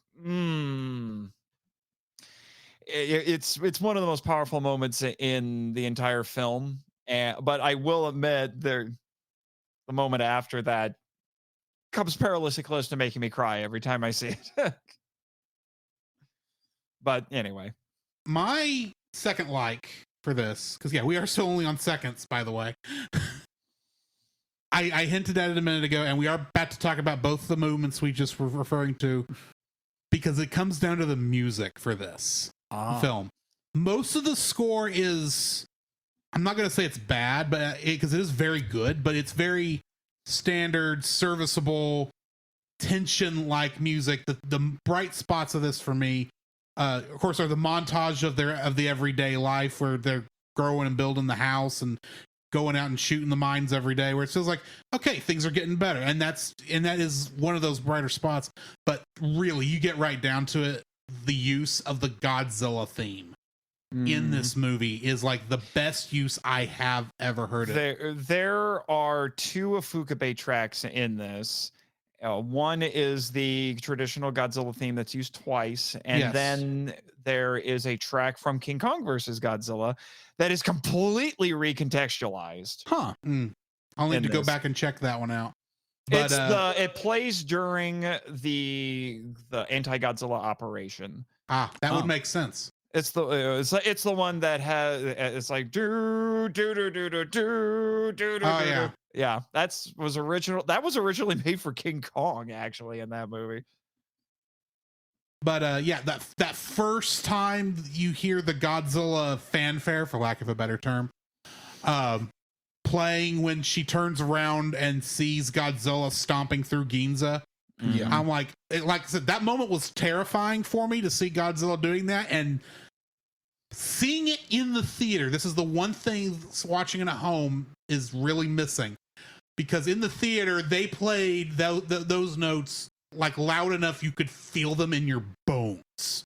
Those things, and I remember that feeling of being terrified as that fanfare's going, and then after the fanfare, of course, finishes, you get the rest of the theme, but it's so quiet you can't hardly hear it over the sound effects, which is good because it's moving so slow, because it's so like hopeless, for lack of a better term. And this is where I come up with the theory that while the Godzilla fanfare is still the theme of Godzilla in this film, the rest of it is the theme of the Japanese people. Agreed. Which is interesting when you consider the original Godzilla theme was actually written for the Japanese Special Defense Force in the original film. Because Akira Ifukube, the original composer for most of those classic Godzilla films, made military marches during the war. Which, when you listen to a lot of his music, you can hear it. It has that march-like cadence to it. But the best moment is when they are, at the end, you get that Godzilla fanfare again, and then you get to the slow. The rest of the song starts off slow again, because it's like, can we do this? Can we take out this creature? And then they give the order to start the mission, and it's like right there, full force. I'm like, oh man, it's like, it is. This to me is still like, outside of this perspective, it's still the Godzilla theme. It's like it's still the superhero Godzilla theme in my mind. But in this moment, it's like, finally, it's like, this is the theme of the Japanese people, and they're going and kicking, they're doing what they can to take out Godzilla. And it just, I love those moments so much. Just hearing that music pump in as the boats start taking off and the plan starts to come together. Like the A-Team. The composer for this movie was Naoki Sato, and interestingly, they didn't just use old recordings. For what I understand, they didn't just use old recordings of the Ifukube music. Sato composed those compositions in brand new recordings, which is what you should be doing most of the time. That's one of the things I like about Bear McCreary's score for Godzilla King of the Monsters. Bring back Bear McCreary, please. Recorded the actual songs. And it's like, that movie has problems. The music is not one of them. I was going to say, Bear McCreary is the best composer in the MonsterVerse. Yes. Although Alexander Desplat from 2014 is a pretty good second place. But Junkie XL needs to take a break. Yeah, let's not. He wants to replace himself with AI anyway, but I mean, that wouldn't be hard considering he's still so heavy synth that doesn't really none of the soundtracks are memorable. Yes, I said it. Yeah. Film nerds who still think Hans Zimmer still makes good music. Yeah. I still like his score in The Dark Knight. That's still where he was writing good music. Yeah. It's But after Inception. He starts leaning too heavily into one note for 5 measures. Yeah. Now it's interesting that you bring up the music because I'm just gonna mention it now so I can save myself a dislike because I was gonna kind of have like a like disguised as a dislike. The score in this is good, but it's much more atmospheric compared to like the Afugabe music. Like the Afugabe music demands your attention and you can listen to it outside of the context of the movie and it's still good listening. It's the same thing with most John Williams scores. Like you can listen to John Williams scores outside of the movie and it's still great. As good as this score works as an mostly atmospheric score, it's not as interesting to listen to outside of the movie. I agree with that. There's a couple of tracks that I do think stand out pretty well, in large part because of how effective they are in their scenes. But it's one of like I said, it's kind of like a like disguised as a dislike because I like what the music does in context, but it's it good doesn't for the movie. It's just bad for listening to. It's just bad for the soundtrack. Yeah, but it's still better than most of the soundtracks that have been produced in Hollywood for about the last 15 years. Because I'm going to tell you right now, the last times that I heard Hollywood soundtracks that weren't just, like the Disney Star Wars movies, just bringing back John Williams and he's just recycling his old music. The only times that I've heard, I can only think of 2 movies made in Hollywood in the last 15 years that have soundtracks where I'm like, I adore these soundtracks, entire soundtracks, not like the Avengers theme in Marvel, because that's like the one piece song thing. Agreed. That's a one song thing. It's like the only piece of really memorable score music from the entire MCU, which is insane. But it would be Tron Legacy because that soundtrack is brilliant, and Pacific Rim. Why am I not surprised by either of these choices? You shouldn't be. So no, I really haven't been happy. I really haven't been happy with like a full score of a film since probably The Hobbit. Okay. And that's just Howard Shore doing what he was doing in Lord of the Rings, but before that. So right. So anyway, I just wanted to, since you brought it up, I was going to comment on that. Right. But what's your next like? It's so hard to pick. We have kind of mentioned some of the things already, but all right, this is what I'm going to go with. Because I'm a sucker for this trope and I'm a sucker for these moments. I already know what you're saying. Kids last second rescue. Oh, yes. That gets to me. Like every time especially the first time I saw this movie, and kid shows up and he's like, "Hey, who's useless now?" He's like, So "I'm here to good. help you guys." And I'm like, I was just like, it's Gandalf and the Rohirrim coming over the hill in the Battle of Helm's Deep. I am just a sucker for the last minute reinforcements that turn the tide for our heroes. I'm a sucker for them, absolute sucker for them. And it was so satisfying to see kid finally get it, and this is his moment. And he's like, he kind of got reprimanded for saying like, "Oh, it's too bad I didn't get to be in the war." And he's like, "But I want to help you guys. I want to serve my country too," and blah blah blah. And but they're like, "No, you stay here because you're younger than us. We're gonna leave the country to you because we're not sure if we're coming back." Yeah. And then he's like, "Screw all y'all. I'm gonna show up, and it's gonna be when you need me because I got all the tugboats together." And you guys didn't think of this, so you're welcome. The kid character is amazing. Yes, absolutely incredible. It was. Like I said, I'm such a sucker, such a sucker for this, and it was one of so many just tremendous moments in this. Jacob, what's your? Oh my gosh, my third like is going to be the amount of storytelling in this movie. Be like, it is not oh, look at the big lizard. It's talking about, hey, let's look at the people for a change. Where be like, again, my exposure to Godzilla for the most part, besides the original and so whatever, be like is, oh, human characters are dumb and basically ruin the story. in some ways. Now, people might disagree with me there, here or there, but when we're talking about more of the legendary films, it's the humans who are more getting in the way. Be like, am I right? Am I wrong? They've not been the best written characters. Yeah, agreed. That's the best way I can put it. I was going to say, I've got a little bit of disagreement with that. I'm getting a little tired of that misnomer just continuing to be perpetrated, where people are like, Minus One is the first Godzilla movie where we care about the humans. Like, then you are not watching movies properly. Fair. Right. Fair. No, I mean, I know what you're saying, because there have been times where I'm like, did you get the stupidest amount of people you could have put in this room for this movie?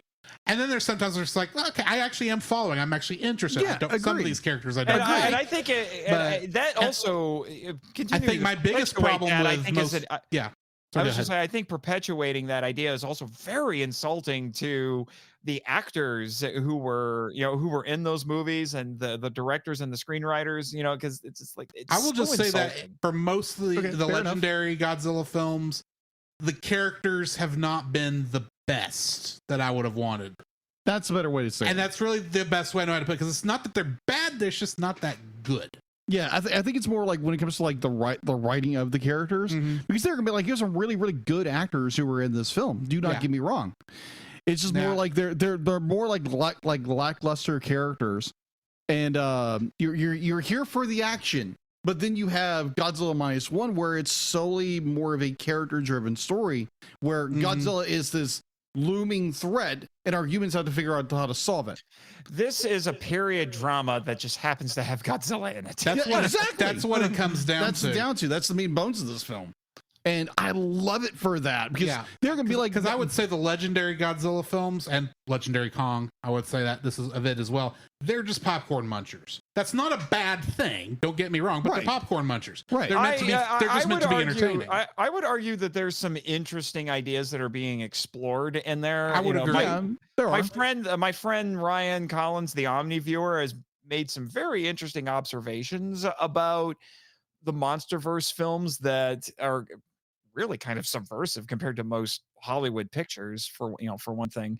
But my counter argument to that would be, especially with GVK and GXK, if you think of the humans as the supporting characters and the monsters as the main characters, I think that actually helps you accept them better. It does. And makes them make more sense.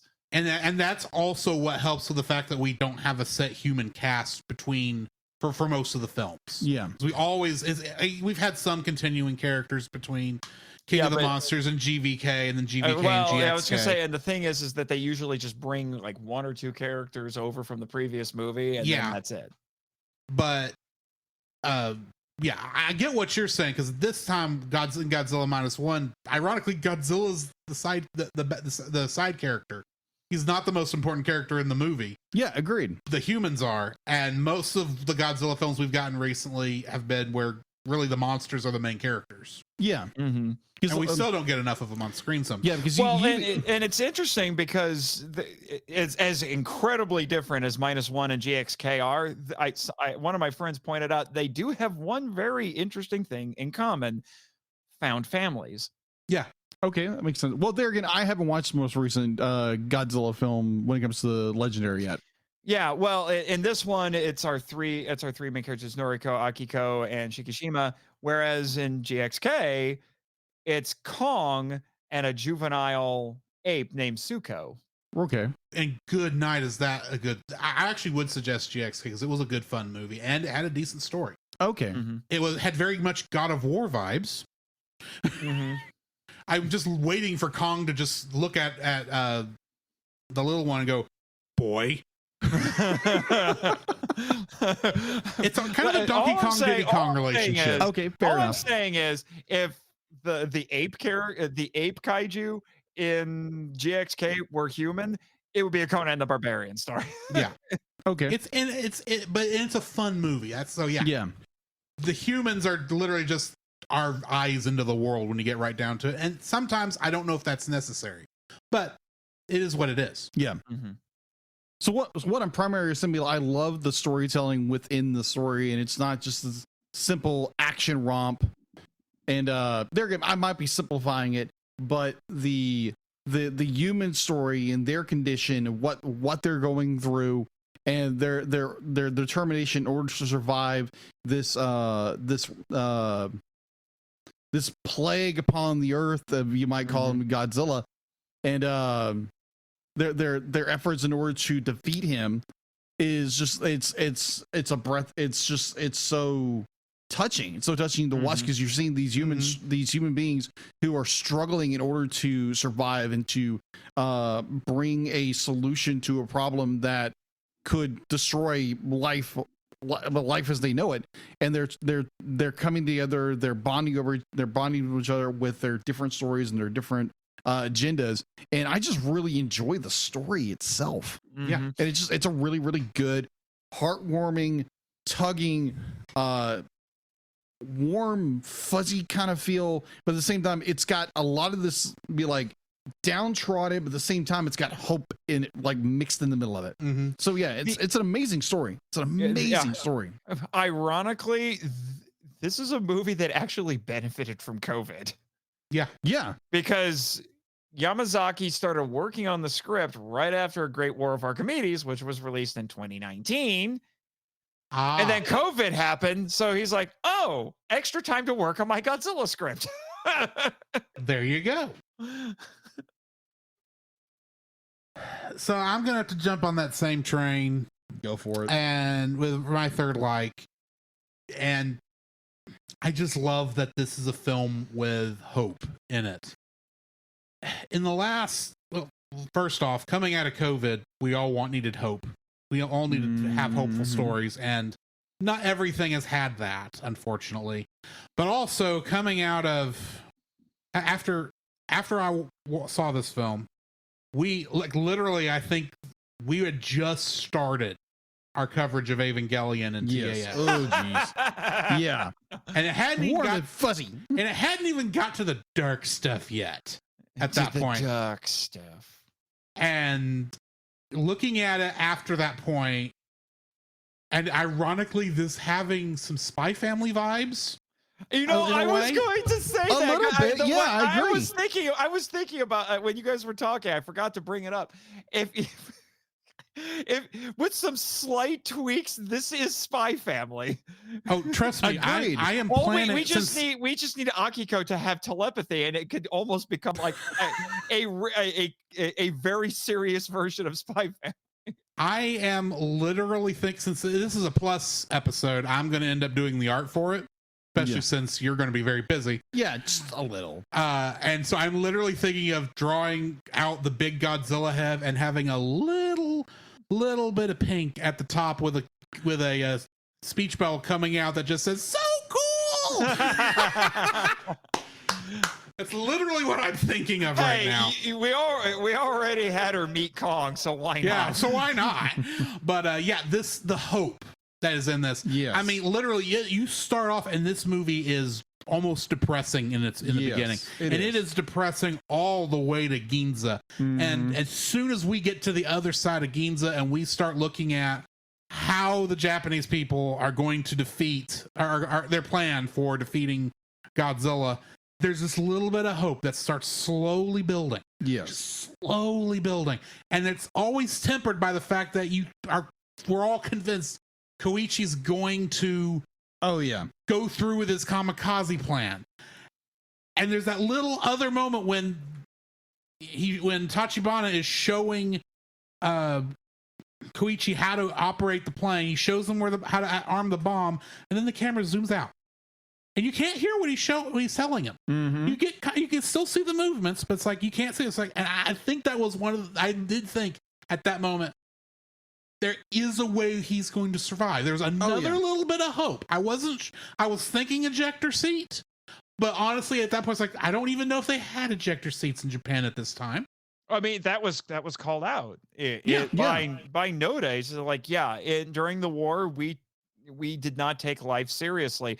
Kamikaze attacks, suicide attacks. It wasn't just the pilots. You also had suicide soldiers during the island campaign. They would jump up out of cover and yell "Banzai" and run at American soldiers, and they would freak out and shoot them, not knowing what was going on. But they were unarmed. There was no way they were going to do anything. Yeah. And and then he mentions, he's like, planes without ejector seats.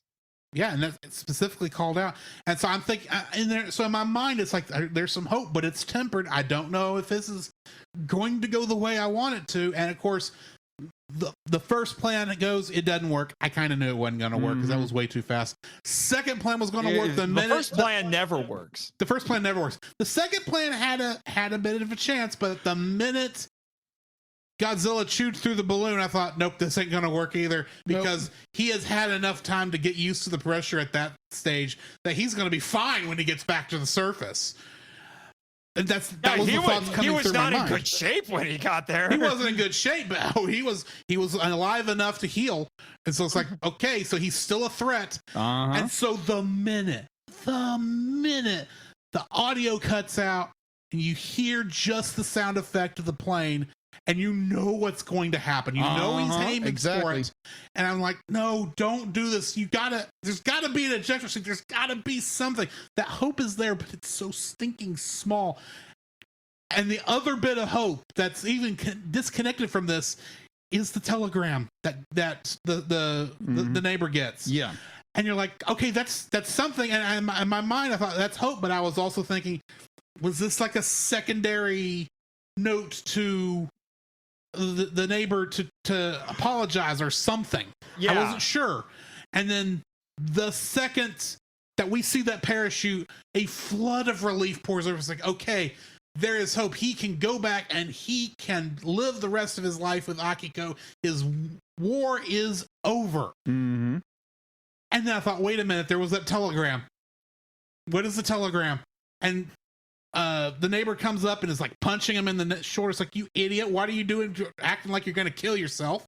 You've got a daughter at home. By the way, you might want to get to wherever this hospital is. There's somebody there you're going to want to see. Yeah. And I remember watching that going, please let it somehow be Noriko. There's no way it's Noriko. Noriko has to be dead. There's no way she survived that explosion. And the minute the door opens and you see her with the bandage over her eye, and I am like literally in tears. And I am literally in tears to the point where the first 2 times I watched this film, I didn't see the black spot on her neck. So when people are talking about this later on, they're talking about this black spot on her neck. I'm thinking, okay, so there was a bruise I missed. No big deal.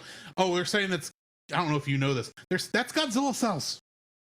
Yeah, what? That's cells of Godzilla. It has been officially confirmed by Yamazaki that they are Godzilla cells. Really? That's why I told you, look at her neck. That's what I thought. And it was like, okay, that makes sense. That's why it's moving too. Yeah. I was like, oh, okay. I didn't see it till this time. So I was like, okay, yes, she survived. And then I hear that and go, don't take this hope from me. Don't tell me she's going to turn into some Godzilla that he's going to have to fight now. I initially thought, because I did see the spot, and I thought, wait, is that moving? It looked a little strange to me. I was too in tears to see it. I initially thought it was supposed to be an indication of radiation sickness. That's what I could see that too. So to me, the idea was that, yes, she's alive, but that doesn't necessarily mean she's going to be around for maybe a few years. Yeah. But I saw that, and really, when I understood what that was and whatever this is, okay, that makes sense. She only survived because Godzilla's DNA caused her to regenerate, just like Godzilla could. Which sounds like an incredibly stupid idea, but it works in a way. I don't know. It's like I'm worried if a sequel to this movie ever occurs, that they're going to make me mad because they're going to turn her into the villain somehow. I would not. And I kind of want this family to live out the rest of their days in happiness. See, one idea that I, because this has got to be the most wholesome kaiju film I've ever seen. Possibly. One idea that some of my fellow kaiju fans have kind of kicked around as a possibility for a sequel would be you jump ahead probably to the 60s, which was another seminal moment in Japanese history. Fair. And you're following the same family. So now Akiko is a young woman, and her dad is older, and and stuff like that. And obviously Shikishima and Noriko got married, but then I would say like maybe you have like either right before the movie starts or right at the beginning or at some point in the intervening years, Noriko has died because of the consequences of what happened. Yeah. And then that becomes kind of an inciting emotional incident for some for some interpersonal conflict. And then Godzilla comes back, and it's at a point where now Japan is recovering from the war, because that's when their economy was exploding. Yeah. In the 60s, and then he shows up, and now it's like, oh, you think you're doing okay? I'm about to wreck it, and you can play. I think you could play into the fact that Akiko is too young to have remembered the war, because that's what a lot of the young people in the 60s, since they had no memory of the war, they had a very different perspective on the world compared to the older generation. There's a lot of potential there, is what I'm saying. Yeah, I don't know. There's a part of me that's worried that Noriko's going to end up being a villain in the sequel, and that's what worries me. But we'll just see where that goes if anything comes of it. Yeah. That being said, we need to get into our dislikes, which I think is going to be hard for all three of us. This is going to be a little challenging. Speaking of things we wouldn't like. So, Nate, what's your first dislike for this film? Do I have to? Yes. Unfortunately, we are trying to give the semblance of being objective. Yeah. Not all gushing and glowing. Yeah, but I had to work, and tempering the gushing with realisticness. Yeah, you got to bring it down to a somber moment for a little bit. Yeah, and you'll be all happy. It was hard though. Yeah. Just like I felt the same way when you guys were talking about Back to the Future. It's like, yeah, it's hard with Back to the Future. It's really hard with this movie. Okay. The first time I saw it, this didn't occur to me. But as I've watched it several more times and discussed it, watched and read some reviews and all that, this does have some small moments of plot convenience. Yeah. There are points where things happen because they have to, and you just go along with it because you're going on this emotional journey, and it makes sense. For example, even though this is technically set up, but when Shikishima finds Noriko in the crowd during the Godzilla attacking Ginza. Yeah. Yeah. That was very convenient. I still would love to know how he got to Ginza that fast from where they were. Yeah. Yeah. Because I don't know exactly where in Tokyo his house is, but from what what I've seen of maps, Ginza's pretty far away from a lot of places in Tokyo. So yeah. So that's the most obvious example that comes to my mind. I keep thinking that there was probably one more that the last time I watched it stood out, but I don't remember what it is. I just know that one, and for sure, is it's a plot convenience, but it works in that moment. You don't think about it because you're just like, it makes emotional sense that even if it is highly unlikely, it doesn't matter. I mean, that's one of those things that just a quick shot of him on that motorcycle would have probably made me accept it a little bit faster. But considering he goes from listening to it on the radio to in the next scene, he's made it all the way to Ginza. I don't know. It just seems like he gets there super fast. Agreed. Yeah. Jacob. So my this is a nitpick. I think when our main character, he flies into the airstrip and you see the proto Godzilla, be like, some of the CG's a little crispy here and there. Be like, they're gonna nitpick. Be like you're looking at it, it's like, okay, that looks a little bit off. But there again, be like, you're looking at the budget and everything else they do in this film. It's like, okay, Godzilla looks a little odd here and there. Maybe some of the lighting's a little bit off here and there in that very first shot of him. And there again, a nitpick. Yeah. And it is like, again, that's all I can say, a nitpick. It's just more little bits of CG here and there rather than the very outing of the film. Is a little bit crunchy here and there. Maybe the lighting's a little bit off, but yeah, just a little like nitpick about CG. That's it. Yeah. My first dislike is going to make me sound like a neckbeard who only thinks you should listen to the Japanese version and dubs are horrible.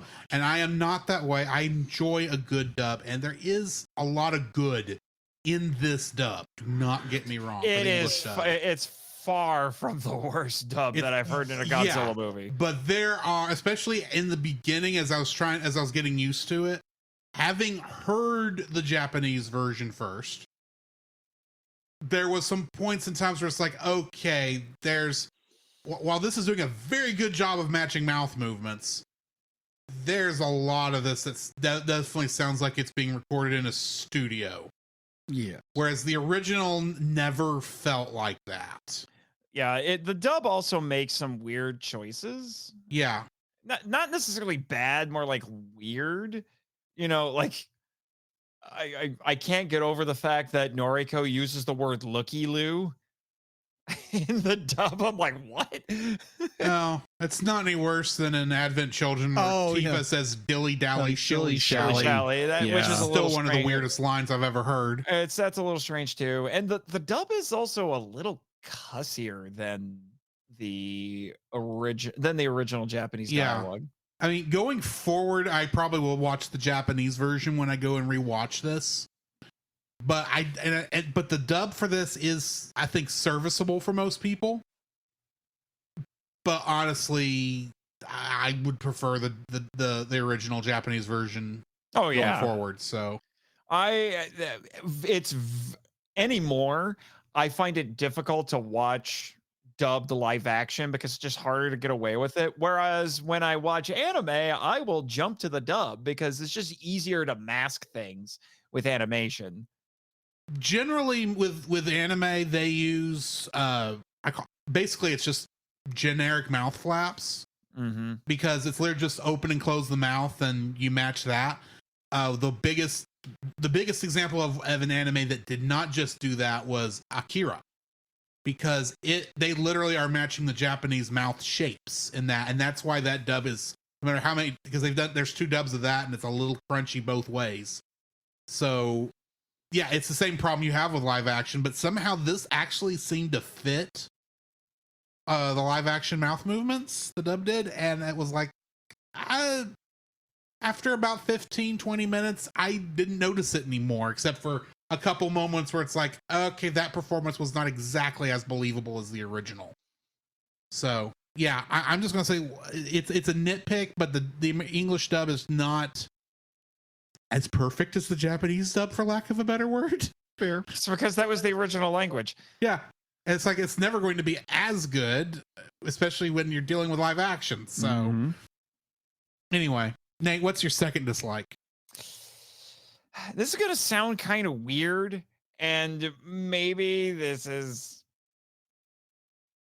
I don't know, as someone who's a fan of history, I kind of wish there had been a little bit more of this, but there are only subtle references to the occupation. Yeah. Not subtle. There are only minor references to the occupation. There's some lines of dialogue here and there that hint at it. And then the most obvious one is there is a newsreel where they actually show General Douglas MacArthur. And he says, like, oh yeah, the Americans aren't going to help because we're worried about the Soviets. So you take care of the problem, which is, that makes sense. It's a justifiable and believable reason. But I will admit, there was a part of me that kind of wished that the movie had been bold enough to deal with that a little bit more head on. Also, the idea of General Douglas MacArthur leading military forces to fight Godzilla was weirdly appealing. But, I get why they do it. It makes story sense because they're trying to make the Japanese characters as much as underdogs as possible, and saying that the Americans are not going to help when they were basically running the country at that point, and would until 1952 basically. I get why they do it. And it also probably also protects the movie from some potential controversy. Cause like I said, it would have been bold, but they would have had to have handled it very delicately. Yeah. Extremely delicately, especially since they knew this was going to eventually get to America anyway. So you're going to have to be very careful with how you portray an American in there, even if they are the enemy. Oh, not at that point. Yeah. Well, I mean, even if for the story, they're the enemy, like an antagonistic force. Right. I'm just thinking worst case scenario, how would American fit into this film? Being a roadblock is about the best way I can think of it. Yeah. Well, and then but the thing is they were fair because they said the interim Japanese government wasn't doing anything either. It was basically a civilian effort to stop Godzilla. The movie's weirdly libertarian if you stop and think about it. Yeah. Because they're like, yeah, Japanese government's not helping us. The Americans definitely aren't helping us. We're on our own, guys. So, it makes sense, but just knowing the history that was going on, it would have made sense if there was some sort of an involvement. But they probably just like I outlined the reasons why they probably did it. Jacob. All right, so mine is going to be. So when you guys are talking about it's like, oh my gosh, the parachute scene and how they're like, oh, the love interest survives. When I'm again seeing it for the first time in watching it on television or watching it on Netflix, I'm like, when you have that conversation where the pilot and mechanic, they're talking, they cut away. It's like, oh, okay, there's a parachute there. That's gonna be important later. Yeah. So they're gonna be like, when you've done reviews for so long, be like, you start picking up on all these little things. Be like, you want that part of the story to be like you're left in suspense. What's gonna happen? But for me, like watching it, it was like, oh, okay, yeah, he's gonna survive. Be like, they dropped this one little clue here. Okay, he's gonna survive. Oh, the girl survived. Okay. So for me, it wasn't really that much of a shock that our two main characters survived, because they drop enough little crumbs here and there that gave you that information you needed. Even though, yes, I completely agree with, oh my gosh, I'm in shock. But at the same time, it's like, okay, I knew that was going to happen. But at the same time, it's nice, shocking, a rewarding scene. But at the same time, I saw it coming. And I was like, okay, I'm pleasantly surprised, but I saw it coming. I'm not going to say I didn't see it coming. Yeah.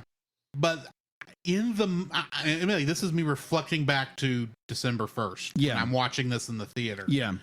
And I remember watching it and going, I don't normally get immersed in films. Right. And it's a lot harder to get immersed for me when I'm watching at home versus watching in a theater. And I was so immersed with this film, like, while I know there was a part of my brain going, oh, he's telling him about a parachute. Oh, somehow Noriko survived. That's what all this is telling me. Yes. I will say that in the moment, when I was being present in that moment, I didn't catch that was coming. Fair. But a part of me did. I do think there was part of me was like, real, are they going to do it? Are they really going to do it? Are they going to do it? Like, it was one of those things where I'm like, I want this to happen. I don't know if it makes sense, but it's what I want to happen. So there was that. It's like there's enough plot threads that it could happen. Yeah. Would they make that decision, or would they think going with the darker ending is more artistic and go that way? So yeah, I guess it's really more of that. Yeah. From my point of view. Fair. Yeah. That's understandable. And also, it's good writing if they do foreshadow it, because because if they're like, yay, we got a happy ending, it makes no sense, but we got a happy ending. Yeah. Then I would have actually said, like, that's bad writing. Yeah. I agree with that. Actually, it's a catch-20. It's a little bit of a catch-22 because you need it to be there, but but astute audiences are going to pick up on it. Yeah, that is the downside of having a review show where you've watched so many movies and you've watched them critically. Is that stuff like that sometimes doesn't. You know it's going to happen. You just don't know if it can take away a little bit from the experience of seeing a movie, even if you're watching it blind Yeah, Mhm. agreed. in a theater, like I was with Minus One. But because literally I knew next to nothing. Like everyone knew next to nothing. I don't know why I'm saying it that way, but anyway. Are you saying you knew Minus One? Womp womp womp. Perhaps. Anyway. Anyway, You traitor, Jimmy. Ugh. my second dislike for this film. This is a tough one for me to come up with. I'm just going to be perfectly honest. But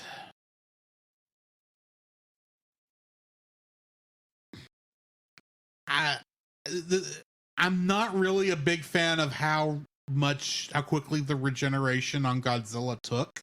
It felt entirely too quick for me, and I am very much nitpicking this. I was gonna say this is actually in some shots is actually a little slower than the other movies. I've not seen some of the other regeneration movies where he has the And ability to there are regenerate. other Godzilla movies where Godzilla gives Wolverine a run for his money. I didn't know that. That's awesome. Those are I recognize that those are because that's going to be Heisei and Millennium era films. And I've not seen them because I'm like so far behind on my Godzilla journey. Okay. I'm about to put my Godzilla nerd hat on for a second. You're about to If tell you me will about one let movie me. I have seen that it didn't and I missed it. You know, I just do I have permission to put the Godzilla nerd hat on for a Dude, second? nerd out. Okay. They never call out the regenerative abilities on Godzilla. In a movie, anyway. There was an American novel that I read when I was younger that it was before the Millennium series. So at that point, it was just the Heisei movies that were the newest ones where they call it out. But the movies don't call it out until Godzilla 2000. And that's when they're like, oh, Godzilla can regenerate. And the aliens that are in this movie kind of want Godzilla for that. This is going to be a problem. But oh, wait, we just made an amazing discovery. And in both of those cases, it was the book was called Godzilla Returns. They both call out the fact that he can do it really, really fast. And that's fair. And I get that a good portion of Godzilla in this is he's mostly from a writing point of view, it's survivor's guilt is what he represents. Mm-hmm. Survivor's guilt and the specter of the war. Right. And Yes. I understand that. And admittedly, you don't want Godzilla to go down before the end of the film, obviously. And even then, at the end of the film, he's still alive.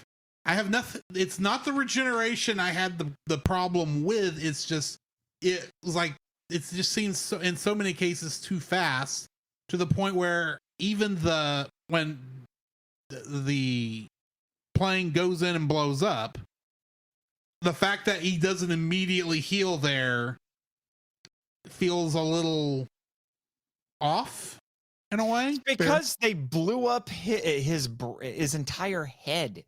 There's no brain But there. they blew off the front portion of his face earlier and it regenerated like nothing. Though I do like that you can see that scar throughout the rest of the film after. And like I said, I am nitpicking a lot because honestly, in the moment, don't care. I was going to say, because the regeneration is part of what makes Godzilla such a major problem. Right. Yeah, agreed. And why they had to figure out, it's like the only way we can really hurt him is from the inside. Right. I am nitpicking this. I just wish to some degree maybe there was more of a hint that it was coming and they realized, oh, this is not going, we don't have a big enough guns for this. And it maybe just took a little longer. It's still heal in the same scene, but it just felt like it was super, super fast how quickly he regenerated in that moment. So I don't know. I'm nitpicking, like I said. So yeah. Mm-hmm. And it is very super hard to find a dislike of this film. I'm just saying. Agreed.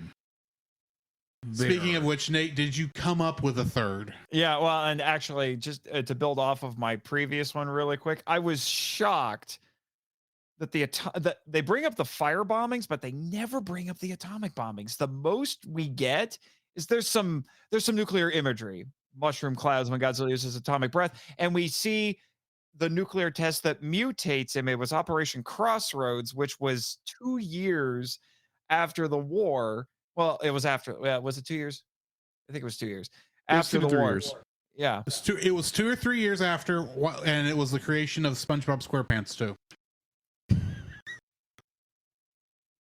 okay. I had Fun fact. my brain stalled there for a second. SpongeBob SquarePants lore is surprisingly deep and dark. But that sea life came to life because of the atomic bombs at Bikini Atoll, because it takes place in Bikini Bottom. Yeah. So that's kind of insane. Because I honestly thought going into the movie that Godzilla was going to be a product of like the Hiroshima bombing, which would have made sense. That was my assumption. That would have been really dark and bold and everything, but they completely leave out the atomic bombings, which goes back to barely the talking about the Fireflies did the occupation. same thing, and it threw me both times. Yeah, which is really weird for that one because it actually takes place in Hiroshima. But yeah. But anyway, I just wanted to add on to my previous one. This is a nitpick. Again, it's one of those things that when you watch the movie and you're that immersed and you're that invested, you don't care. Yeah. Well, remember how I said I loved Kid's big moment where he comes in? Yes. You know, like Gandalf over the hill. They attach those tugboats really fast. Yes, I agree. I don't know. I don't know if that was just a mistake in editing that just didn't communicate any sort of passage of time. Yeah. Or if they really didn't know how long it would take to attach tugboats. Godzilla had time to swim back up to the surface. Yes. Without their help. Yeah. If he had wanted to. Yeah. So in retrospect, after someone pointed out, I was like, yeah, that is kind of weird. But the first time I watched the movie, I didn't care. Yeah. I mean, there was something that tricked me to go, wow, they attached those really fast. And the other problem I have with that scene, this doesn't really stop the cranes from falling over and not being able to pull him up. That really doesn't help anything. But at the time, I don't care. Yeah. Jacob. I really don't have a third. I really don't. Okay. It's that good of a film. Yeah. I did my due diligence and actually wrote some, more than 3 things down. You're welcome. We appreciate it. Yeah, agreed. Well, then I just couldn't think of anything. My third dislike for this is the ending. I just hate the movie ends. I don't know where we would have gone from there. Come the frick on. This is like Retro the Francisco when they talk about, is it Francisco? One of the guys from Retro Rewind when they did Princess Bride said, my like is the movie. They still have not actually reviewed Princess Bride. No, I'm just saying, where like they said like, oh, what's my first like? The movie. Yeah. I get that it's not a good dislike, but it's one of those things like, this is such a good movie. I have no idea where you could take a scene from there because the story is definitely over by the time you get to that hospital room. But it's like, it's such a good film, I kind of don't want to leave. In a way. Granted, it would have been, the movie at that point would have overstayed its welcome, I do think, but there's a part of me that's like, I enjoyed existing in this bit for a while, and kind of want to, it's like I kind of just want to see, like, if this was, you know how on the based on real story films where at the end they say after the fact such and such, this person went on to do this, that would have been an interesting way to end it, but that would have given a little bit. I even don't want that, so I don't know. Granted, I don't really have a good third dislike. It's just I like this movie so much that I understand why your friend went to go see it 53 times. 53. Well, I will say that a couple of things to go off of that. I have gone on record numerous times in saying that I don't want Shin Godzilla to have a sequel because I think a sequel diminishes that movie. I agree. To some degree, I do want a sequel to this, but I want it to I was be, gonna like say, you said, here's 20 years later. But on the other hand, I am open to the idea of sequels to Minus One. Now, I'm happy with just one movie. It can stand alone as one movie. But I do think that you can do some interesting things to build off of this in a potential sequel, as I mentioned a little bit earlier. And my friend Jack and I get into that a little bit in our my episode on it on the Film Vault, which I think is saying something. I think this is a better movie, and I think lends itself a little more easily to much more easily, I should say, to a sequel than Shin, because a sequel to Shin, I think, like I said, I think it diminishes it. I think this even lends itself to sequels better than 54 did, if we're being honest, because 54 really felt like the end of the thing too. And then because we kill Godzilla at the end of that, spoiler alert. Yeah, but it wasn't sequel baiting, it was more like a warning. And then it was just, the movie was just so profitable, they're like, make more, and because we can make some money off of this. But Dr. Yamane does say, as long as there's nuclear testing, there will always be a Godzilla. Exactly. But yeah, I have such a hard time coming up with dislikes for this film, that the fact that the film ends is almost a negative in and of itself, and yet I don't want it to go any longer than it does, because it ends at a perfect spot. So I don't know. I think maybe you could say my third dislike is that I have no other dislikes for this film. It's that good. And I feel that's even just what's the word I'm looking for? Cop out? A little bit. So Fair. Yeah.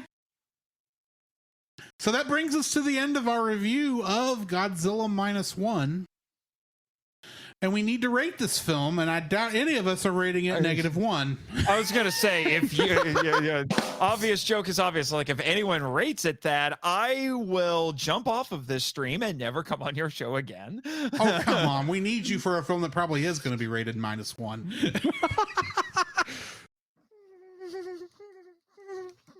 This is why you're having me on for -1. You owe me. Yeah, but I suspect that not even Godzilla Minus One makes up for both. That is true. True. This is why all of my Patreon picks are going to be good movies.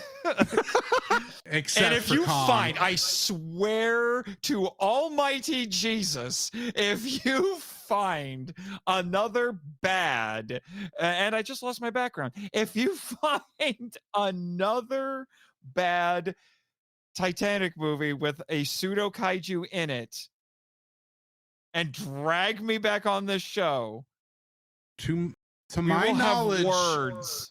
To my knowledge, In Search of Titanic is the last one, and probably the last one we'll probably do of that style of film, because we're gonna have to move away from Titanic for a while. Just a little bit.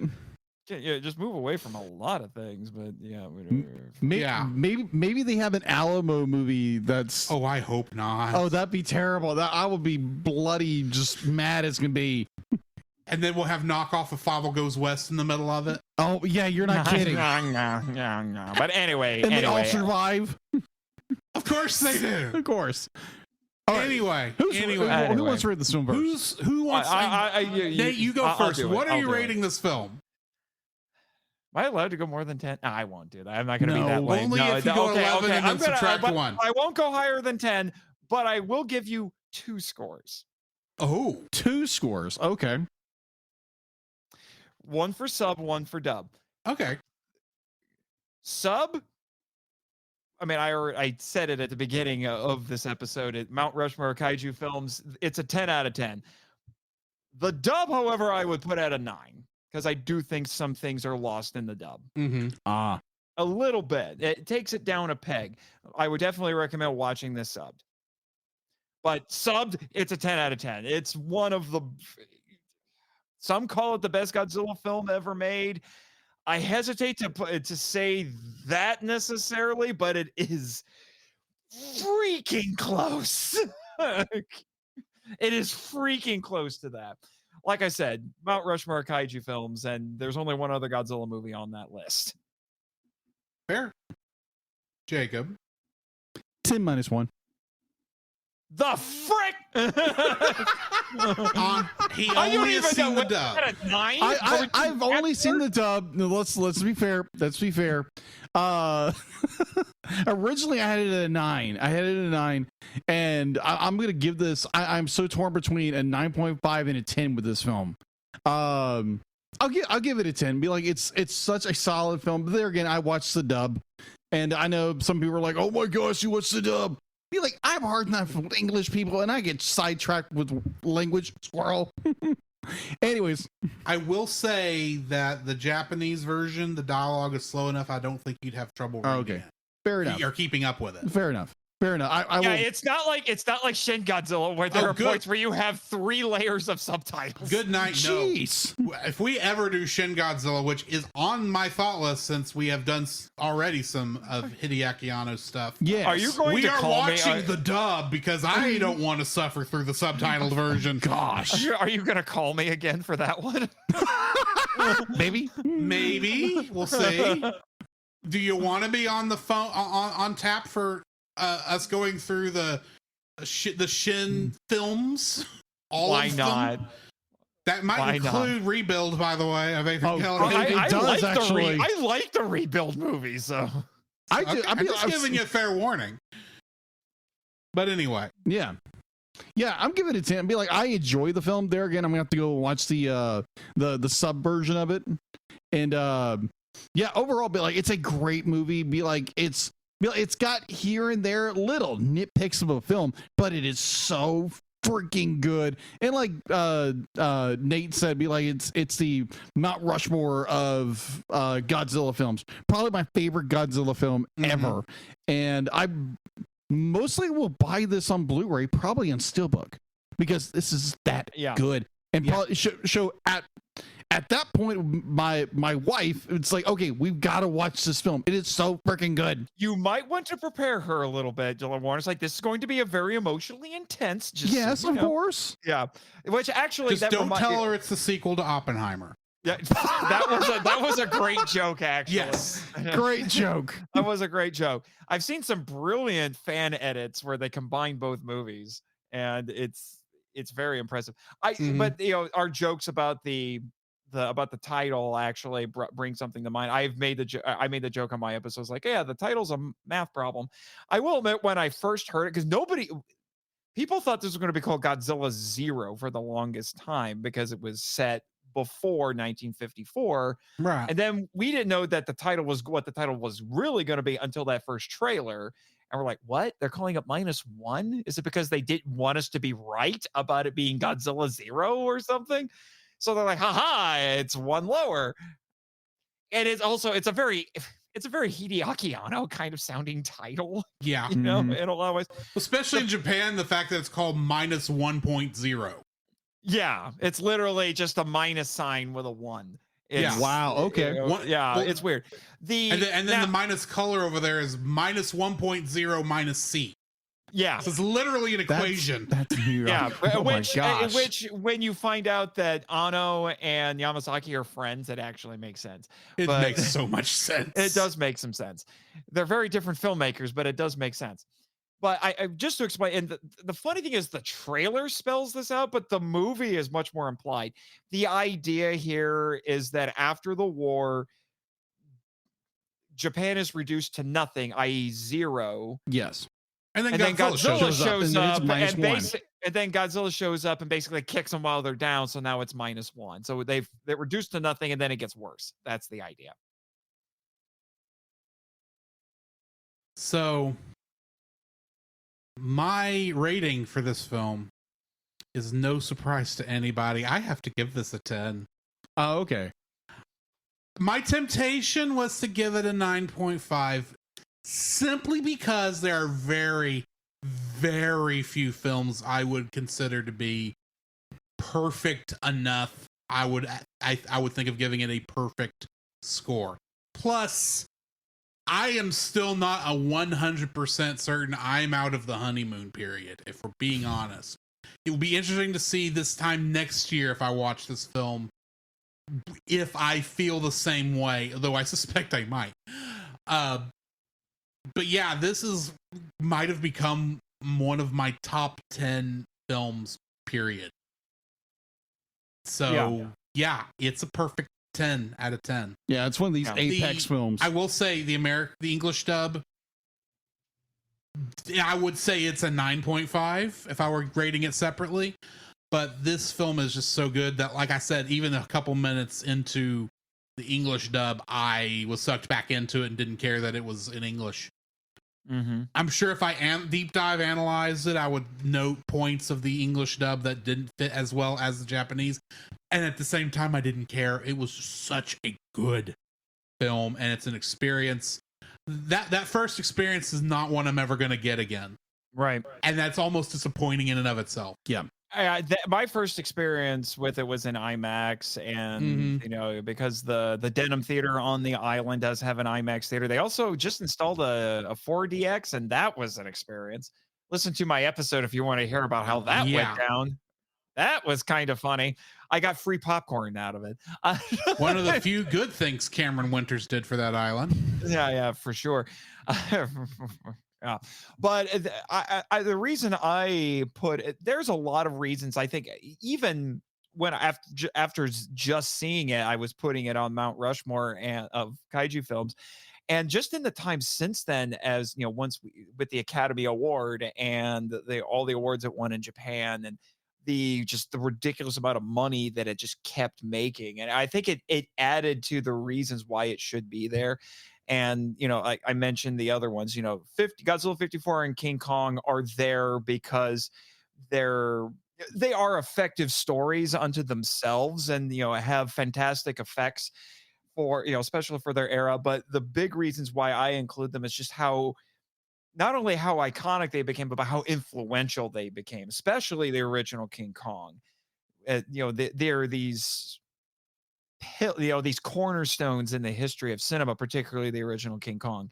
And then Gamera 3 I put on that list because it was the culmination of that trilogy, and a trilogy that took something that didn't necessarily have the greatest reputation and made something out of it.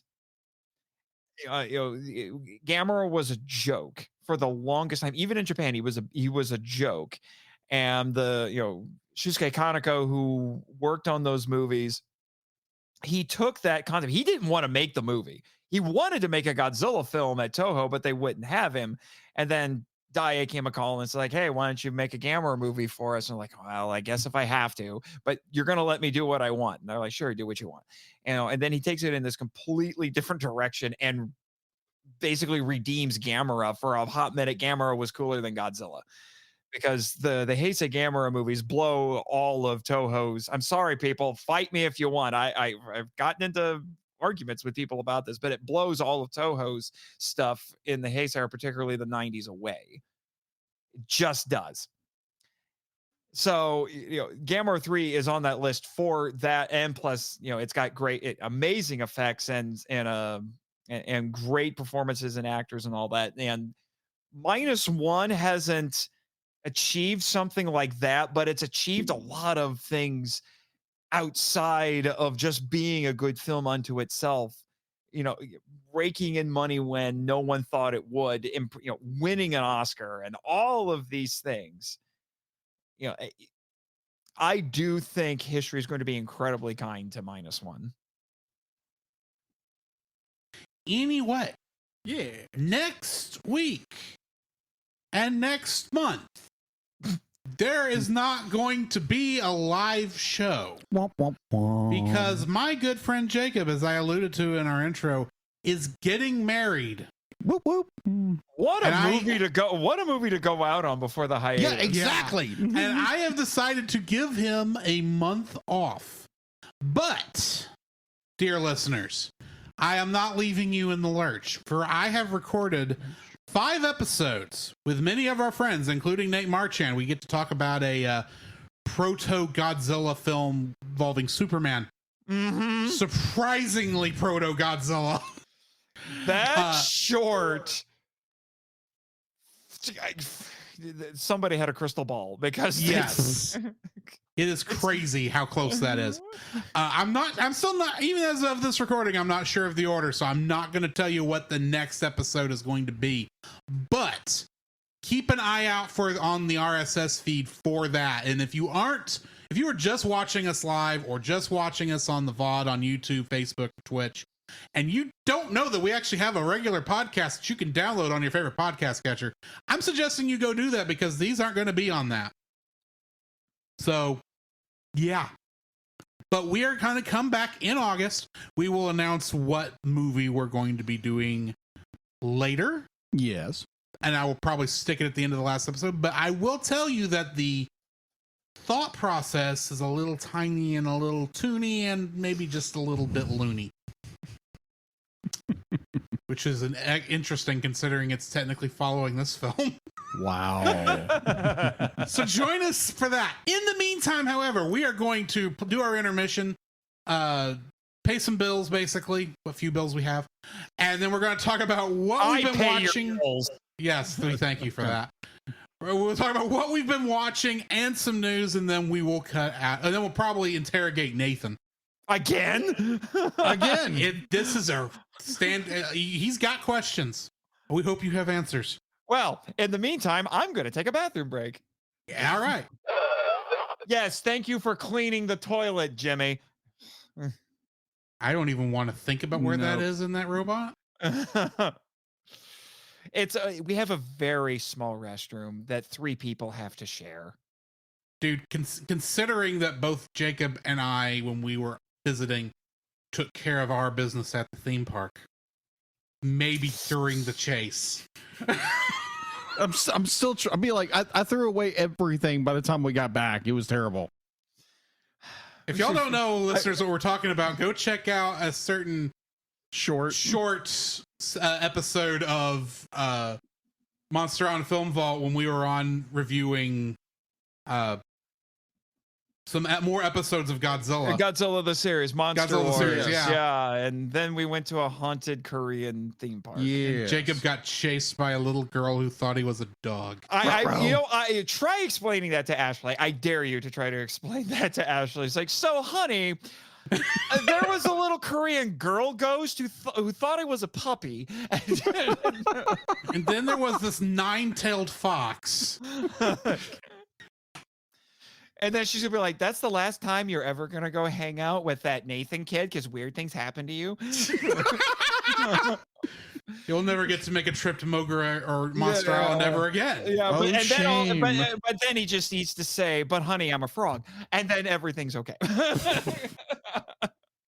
Either way, join us on the other side of the bumpers and we'll get back to the rest of the shenanigans. Yes. This podcast is a proud member of Culture Box. Whether you enjoy geeky reviews, comedy, or original fiction, you can open up the Culture Box and find something excellent for your soul. Point your web browser to culturebox.media. While with us talking with the Rushmore of Godzilla of kaiju movies kept coming up this evening, I am tempted to promote the Rushmore show, since that is their thing, is to talk about your top 4. I'm actually, because we did that last week, I'm going to promote Geek Devotions. Geek Devotions is a collaboration of devoted geeks that are devoted to letting people know that they are loved. They produce a weekly geek culture infused devotional, their podcast, Com Talk, and written articles, all designed to encourage and challenge people in the geek community, bridging the gap between their faith and their geekdoms. You can find more of their content at geekdevotions.com. The Cellcast would also like to thank the following patrons: Ashley and Francisco Ruiz, PaulJPowers.com, and the Monster Island Film Bolt. If you would like to have your name shouted out on the show, some special art from Jacob, uncut episodes, and still for a limited time exclusive access to our X-Men 97 reviews, you can donate to us at the $5 level, or for $5 more, for a total of 10, you can force us to watch a movie and review it within reason. And the Believe Mighty it or Kong not, was within reason. It was. But yeah, if you would like, Yeah, trust me, That's the what I other two fear. animated Kongs are worse. but on that note, if you would like to donate to us, please donate to us on Patreon. Or if you would like to not go through Patreon, talk to us. We will accept money in other ways. Or go buy merch at our merch store. Yes, please buy merch on our merch store. More things will be added to that very, very soon. Yes. Check the link in the description if you would like to see what we've got.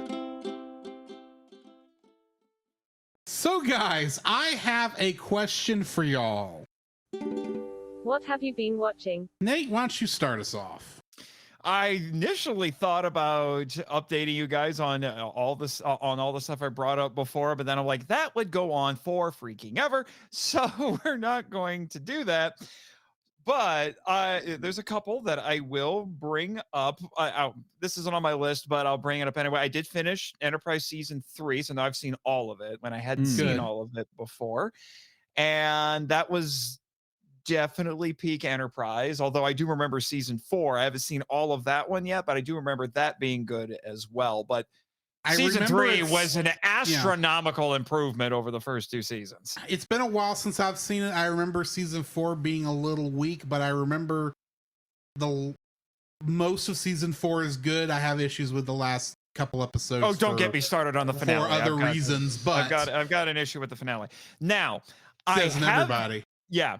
But I have been going through the Ultraman franchise with all of the Mill Creek releases. I've been going through it in chronological order. And the most recent actual Ultra series that I have finished, and ironically, it's an Ultra series without an Ultraman, although there are some cameos by Ultraman in it. It's called Ultra Galaxy, Mega Monster Battle Ultra Galaxy, which is like Star Trek meets Pokemon in the Ultraman universe. Okay. I know that sounds weird, but it's about a starship. This was crew. 90s, wasn't it? No, late 2000s. Okay, so it's at the tail end of the Pokemon boom. Gotcha. Yeah, but the premise of this is, like I said, it's set in the Ultraman universe. It's in the future. The main characters are actually a starship crew on a ship called the Pendragon, which was I'm trying to remember, it's a freighter now, but I think it was originally a warship. It was converted to a freighter. And and you've got, there's a captain, there's an engineer, all, like this kind of the archetypal Star Trek characters. And then they end up crashing on a planet that is got kaiju on it, and it's Ultraman kaiju. And they meet this mysterious character, young man named Rei, R-E-I, and he has the ability to control kaiju, and he has this little I'm trying to remember what it was called. It's called a Battlenizer, and he actually can house a couple of monsters on it, kind of like a Pokeball. It's like a Pokeball mixed with a Pokedex. And he can summon them and then have them go and fight the other monsters to keep them safe. And then there's a whole to do because he's this big mysterious character, and they have to start unraveling some things with him. He becomes a big part of the story.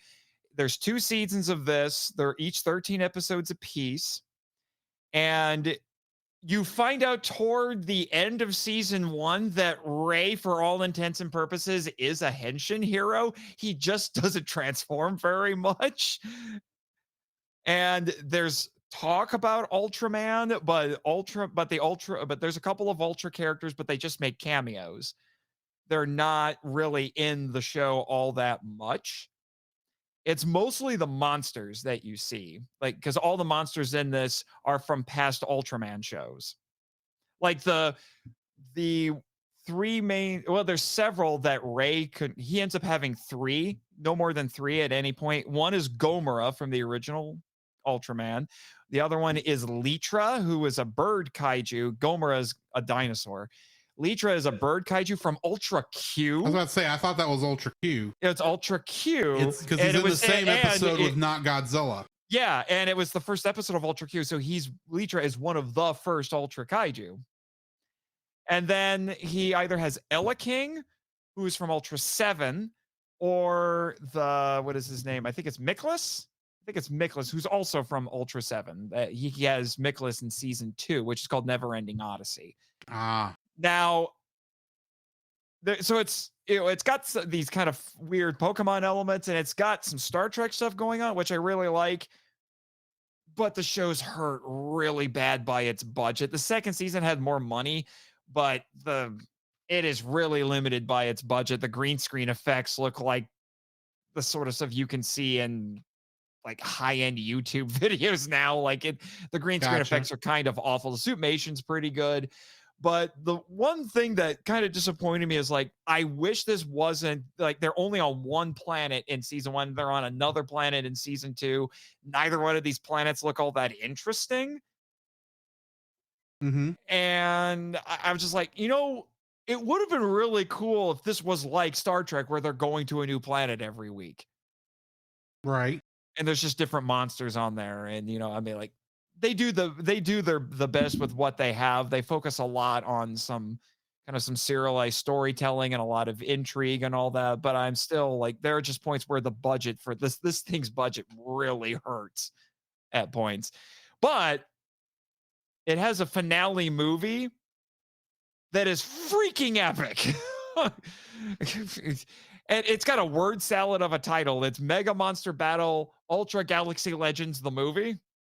That's not the worst Henshin movie title I've ever. But like I said, it is freaking epic. It is basically the Avengers Infinity War of Ultraman. And the crazy part is, Infinity War was, for all intents and purposes, the end of a trilogy. This was the start of a trilogy. So basically every Ultraman ever is in it. A bunch of the monsters are in it. It's got the Pendragon crew are in it. And it's absolutely insane. It's one of the best Ultraman movies. And it introduced both Ultraman Belial, who's been a key villain in the franchise ever since. In fact, one of the New Generation Hero Ultra series is about his son, Ultraman Jeed. And then it also introduces Ultraman Zero, who's the son of Ultra 7 and has been an incredibly popular character ever since then. He's basically a tokusatsu shonen hero. Because he's got the same sort of an attitude. He's a punk, and he's constantly having to train and learn and all that sort of stuff. And it's interesting to see Ultraman Zero now, who's a much more mature character than when he started. So that's the latest one that I've Ultra series that I've seen as I go through them chronologically. And I'm also, this is an update. I'm now on, and I will not turn in my man card. Shout out to my friend Bex from Redeemed Otaku. I am now on season 5 of Sailor Moon, the original Sailor Moon. Right. And the show's so you're the Sailor Stars. Sailor Stars, and the show's kind of weird. No. It's gotten kind of weird. I appreciate the fact that they've gotten away from the formula, because the formula got really old. The season 4 is not that great. It got better toward the end, but it was not that great. But now they've chucked the formula out the door, at least what I've seen of it so far. But now the show's really weird by comparison to what I've seen before. Right. And I've one show that is new that I've been watching week to week is Go-Go Loser Ranger, the new anime, which is basically the boys for Super Sentai and Power Rangers. I've seen some of it. I haven't finished it yet. I haven't caught up yet. It's something. It's basically like, think of like, to put it in Power Ranger terms, this would be like making a whole show about a putty who gets fed up with getting beat up by the Power Rangers, except the Power Rangers are actually bad guys. And he decides, I'm going to infiltrate the Power Rangers and kill them to avenge all my fellow monsters. Like, that is what this show is. It's kind of nuts. I'm still not sure what to think of it, but it's only going to be 12 episodes for its first season, and that's coming up pretty soon. So I'll reserve judgment until then. And then, because I'll probably start plugging this a little bit more during the shameless self-promotion toward the end. And Drew, this will be relevant for you Sort of. I Because you mean, were my it's a co-host for a hot minute on semi-sequel. Henshin Men. It was semi-sequel to a show I was co-host. Yep. But Henshin Power V3, which is picking up where both Power Trip and Henshin Men left off. I have been watching Kamen Rider V3, which was the second Kamen Rider show, picks up right where the first show ends. And my friends Jake Hambrick and Christopher Reiner, we've already recorded our first couple of episodes, and the show will be dropping on July 10th, which is Ultraman Day. And we will be starting our coverage of Kamen Rider V3. Awesome. Nice. So I've only seen one episode of that. Yeah, I'm about 18 episodes deep into that now. On your now out of print DVDs. Yes. That I barely have also. Yeah, that now sell for $1,000 on eBay. Yeah. Whew. These were made in Hawaii. Wow. It's the only reason we have. It's the only reason we have them. And yeah, the company that made them, they've been making them for like 20 years. Yeah. And they still thought it was 2002. Their prices still think it's 2002 because they want $100 for a season set. But Now at the the same special time, I got it on sale and yeah. Now the special features on this thing are absolutely because the DVD looks like it's out of 2002 also. It's that kind of flashy. Yeah, well, no, it's just like the special features are incredible. Like I was finding stuff out on these things that are like, what? Who made this? Probably August Rigone, but Still have no idea why Toei let that happen 20 years ago when they gave them the rights to this. Because Toei would never do that nowadays. No. Now you would spend the same amount of money to get Kamen Rider Geats from Shout Factory, and it's just the show. Yeah. Anyway, And you can't blame that on Hasbro like you can Power Rangers. So no, but Toei is still greedy, and they want way too much, and they do everything piecemeal, and like if you want the move, it's like, Shout Factory, you want all these Sentai? Sure. Hey, can we have the movies too? No, you got to pay extra. So you'll never get them. Meanwhile, Mill Creek goes over to Subaraya, and they're like, "Hey, you want us to release your stuff now? Yeah. Here, you just pay us a lump sum, and you get everything." Toei. Toei said no way. Anything else? That's it. Jacob, have you had time to watch anything in the last week? No. The only thing I've really watched is like history Is your documentaries. future wife? When she's not sick. Yeah, when she's not sick. Yeah, that was fun. Yeah, you remind us like, honey, get better before the wedding. Yeah, you're not kidding. You're not kidding. Take a lot of antibiotics. Yes, lots of orange juice. And drink lots of. Get some oils from our friends. They'll calm you down. Yeah.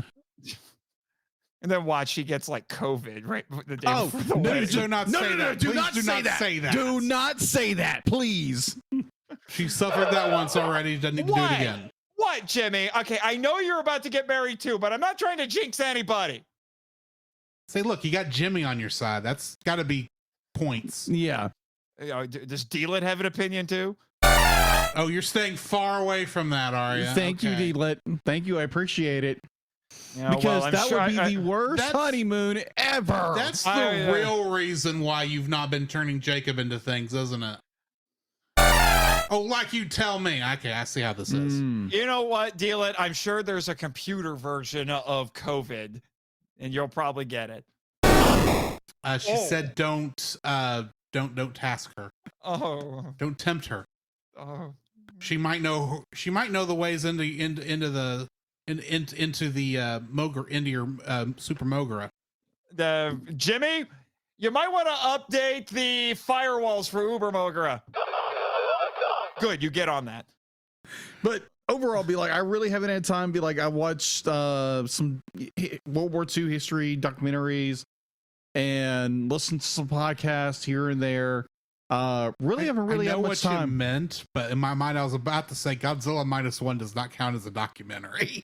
Ha ha. Well, what are you talking about? I thought every kaiju movie was a docudrama. And yeah, you have a point. You have a point. True. So, like, yeah, I've literally had no time whatsoever because in between this and this and this, I've had no time to do anything except just do what I need to do to get through the week. So, yes, I've listened to podcasts and watched YouTube quite a bit. That's about it. You know, I keep waiting for you to say you listen to my show. I should. I have listened to your show. I should listen to your show more often. Shameless plug for Monster Island Film Vault. You're like what? Back in season 2 somewhere? You're hearing about Gamera. No. Gamera is really neat. He is filled with turtle meat. We all love him, Gamera. Chelsea. I don't know the rest of the thing. My Dr. Forrester is kind of a jerk. He doesn't know that part. No, I don't. My thing with like podcasts, I don't go back to the beginning. I just start where I'm at. Be like, I might be out of context, but it's like, okay, I'm just listening to it. It's okay, what's going on? I'd be like, oh, okay, then this guy will plug me into like what's going on later. But I really, the only kind of podcast I really go from the very beginning, if it's like a true crime podcast, no offense to anybody else, I really don't do the. I've got to go back and listen to the entire catalog because that could be 500, 600 episodes. And then I'm like way behind by the time I get back to the, where I was. MIFV is not that far back. We're barely up to what, 93 right now? 93. Yes. 94 will be, it's been slightly delayed from the live broadcast, but it's coming. Right. Okay. Fair enough. I know 95 was the episode I was just recently. Yes, which I guess I should mention that. Yes, I've also watched a handful of episodes of Clone Wars and The Bad Batch. I've heard that. You came on to talk about the Zillow Beast. That episode should hopefully be out by the end of the month. No worries. Yes. So I've been watching YouTube, watching history documentaries, which I'm a huge fan of. Because you learn so much and it's like, oh wow, I didn't know about that. Then true crime podcasts or what have you, news, what have you. And so it's basically what I've been able to do. So what have you been watching, listening to, or playing? Probably Final Fantasy 14. Oh, or 11. Both, actually. Exactly. I rest my case. So I will say, with Dawn Trail coming out in 3 weeks, right after the wedding, thank goodness. Yeah. Because I'm so glad. I was so afraid early access was going to start on the 21st. And I was like, and I would have been very much a, Jacob, I love you, but I'm feeling torn. I'd rather hang out with you. I see where your allegiance is. No, you got to understand. And then, I would be right there with you. I would rather be with you than play that game. Don't get me wrong, but there's going to be that small part of me. It's like, hey, Orzia is calling. Yeah, and then I'm sitting here. I was gonna say I'm sitting here thinking he's either going to just remote in for the best man speech, or he's just gonna pre-record it, and you're gonna be like, Drew couldn't be here because he's playing Final Fantasy, and he just hit a button. Boop. Here's his speech. No. I would have been there at the wedding, but there would have just been that small part of me. It's like, I need to get to South America, or the equivalent in this game of South America. So, Jacob, do you plan on setting up some consoles in a corner of the reception hall? No, because I've actually heard some people who talk about that. They think like one of the things they would do is set up some gaming consoles off to the side so people can play video games. No, it's like that's not even going to be an issue because, like I said, it's the week after the wedding when early access starts. Yes. So the only thing I technically would be missing out in 14 is just prepping, and that's not the end of the world. Yeah. So not even for a Final Fantasy game. I do want to say this because I know my soon-to-be wife doesn't know how to dance. She's never danced in her entire life, and so we're going to try to scrunch and squish some little time in order for we can find some little place so I can teach her how to dance in some capacity, because we are going to dance at the reception. It's too bad you don't live near me, because I could have taken you to my studio. Right. Okay. So yeah, and then this last Tuesday, I started because like I needed to play another MMO. Right. I started Final Fantasy 11 on the stream, so you can. So yeah, catch me on Tuesday nights for the foreseeable future, and probably Friday nights during the hiatus. So I'm going to be focusing on the story on 11, but there'll probably be some grinding and me talking to the audience because that's just how this works. And then I, of course, watched some Bad Batch because I finished Bad Batch season 1 on the last episode, and Clone Wars for some reason or another. Yeah, and then I watched I think episode 2 of Frieren this afternoon.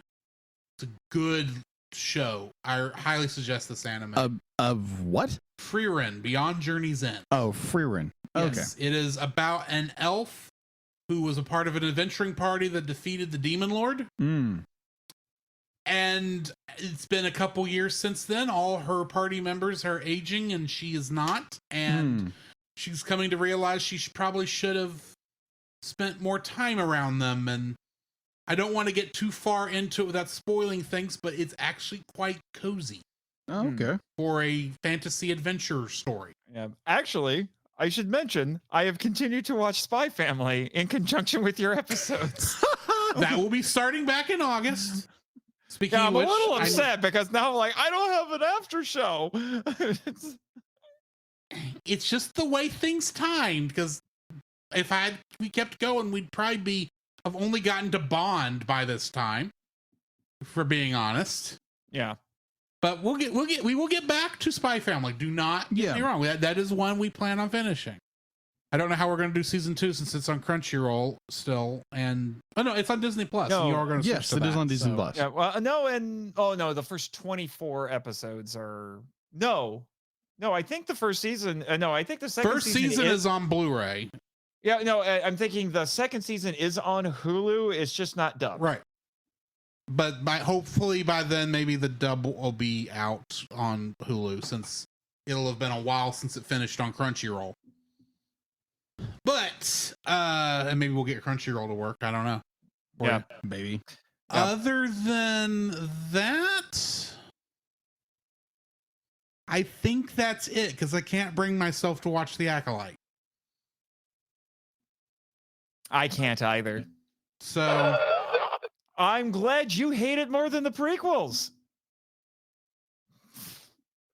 I still need to at least watch an episode to form an opinion, but I am just feeling, I'm having the feelings towards this that I felt towards Star Trek Discovery. And that should tell you a lot. I'm still 2 seasons behind. I know Discovery's done, but I'm like, I just can't muster the motivation. I'm halfway through season 4, and I'm putting it on when I'm bored and doing something else. It's literally background noise for me. Star Trek shouldn't be background noise. I'm sorry. But either way. Yes, either way. Yeah. Other than that, that's pretty much it. I did actually finish a Star Trek Strange New Worlds novel called The High Country. That was very good. Except it kind of petered out at the end. But it happens. Does. Yeah. Other than that, that's it. Jacob, what do we have in the news? The Cellcast News with your host Jacob Heron.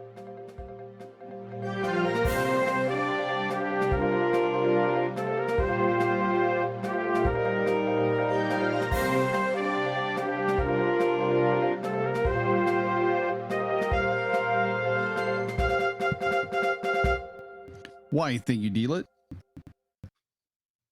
So Warner Brothers Entertainment has launched its first official trailer for its Watchmen animated adaptation, which they didn't cancel it? No, not apparently not yet. I actually watched it. It actually looks pretty good. Having just confirmed at a Annika festival that the rated R project will roll out in 2 parts featuring cell shaded CG animation.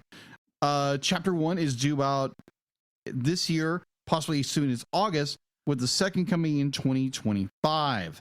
Is this just another adaptation of the graphic novel? It is. Pretty much. Why? More Some money. people Was don't Zack like Zack Snyder's movie? Snyder. Zack Snyder's movie wasn't enough, and that had 2 animated segments in it that actually got released separately. And then got edited into a full cut of the whole thing that's like 4 Yeah. hours long. Yeah. But I guess some people hate Zack Snyder so much that they want another version of Watchmen. I mean, I guess it gives them an opportunity to perhaps be a little more faithful to the graphic novel, but I this might be a hot take for some people, but I actually think some of the changes in Zack Snyder's movie are better than the graphic novel.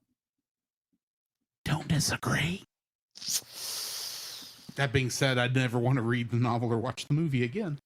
All right, so getting back in the news. At a time when the subject of CG or AI is on everyone's mind, it's not unusual. It is not unusual that DreamWorks Animation's upcoming fall movie, The Wild Robot, seems to be one of the most talked about titles of the year. A beautiful adaptation of the popular book series by Peter Brown generated a lot of buzz as soon as the first look trailer was released in early March, and it's looking to become one of the most biggest contender of the year's award season.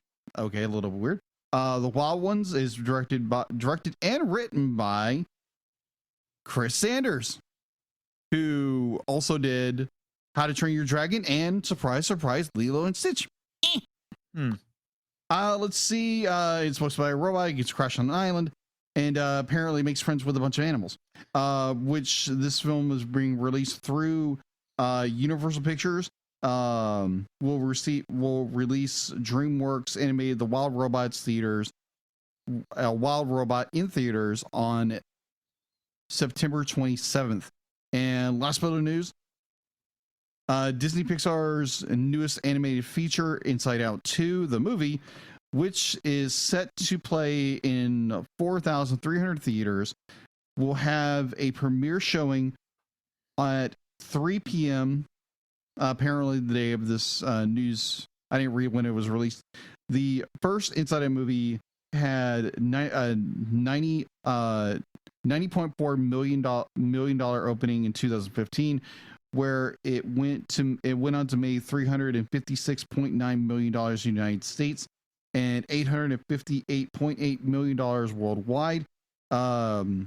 Industry insiders are estimating the movie will generate close to $135 million worldwide at the box office on its opening weekend, according to the latest projections.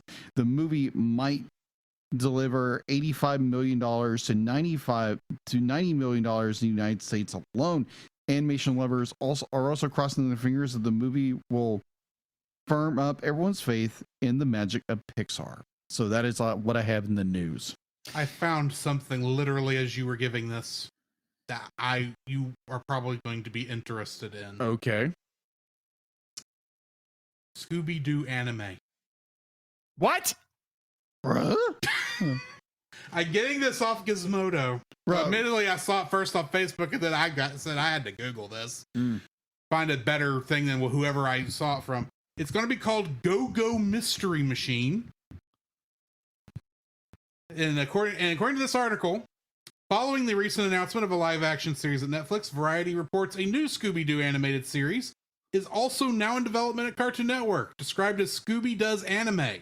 Go-Go Mystery Machine will see Shaggy and Scooby-Doo unwittingly unleash hundreds of mischievous, mythical monsters while on the ultimate foodie adventure in Japan. Like zoinks, man. Based on both the poster and description given, the Go-Go Mystery Machine will be one of the rare Scooby series to reduce the roles of Fred, Daphne, and Velma for a controversial brand new supporting cast of mystery solvers. This time, a trio comprised of Gadget Whiz Toshiro, Magical Friend Etsuko, and Scooby-Doo's very own Japanese uncle, Daisuke do. Daisuke do? Daisuke do. I am here for this. This sounds. You know, after the embarrassment that was Velma, that franchise can only go up. Exactly. Yeah, agreed. I mean, yes, this sounds like the 13 Ghosts of Scooby-Doo, and we're switching out Scrappy for some new... It looks like, from the poster, it's a Shiba Inu dog. Yeah, it is Daisuke do. Do you have the poster in front of you? I have it right here. That looks interesting. Yes. Some of us are not in the Can we same get English room. up, please? Sorry.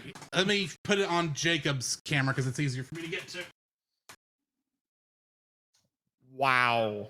Yeah, I'm saying that looks nice. I'm here for this. I want to see this thing. Yeah. And It also, sounds interesting. and there's one more thing you need to mention because you guys mentioned it a couple weeks ago, and it's relevant because you got me on. Ultraman Rising, as of today, is on Netflix. Yes. And Yeah, it just launched. I read, it just launched, just dropped on Netflix Today. and I read an early review of it that we'll see if it lives up to this hype, but they were saying it's in contention for best animated movie of the year. Really? Yeah, and That's saying something for straight to Netflix. So it is a movie, and, not a series. And here's Okay, the makes other sense. thing. Apparently, the filmmakers for this are so confident that this could be, that it is this good that they are actually doing very limited theatrical runs just to make it eligible for awards. Wow. Like you never know.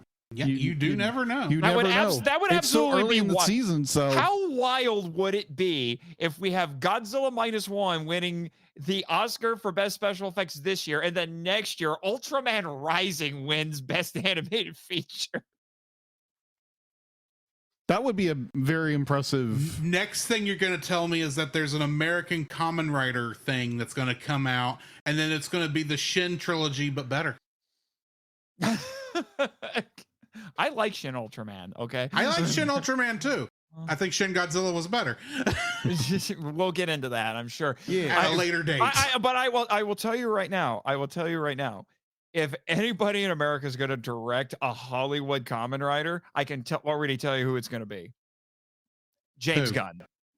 James Gunn. Okay. Yeah, Because he but has he's gone gonna on be the record busy as saying A little he bit loves with the Kamen DC Rider. projects. Yeah. He said, James Gunn said he loves Kamen Riders. Like, you know what? He can direct some Kamen Rider. I would be totally cool with that. Toei will be a pain in the butt about it, but what are they you gonna always do? will be. Anyway, I think we have some interrogations to do. I do believe that's true. Yes.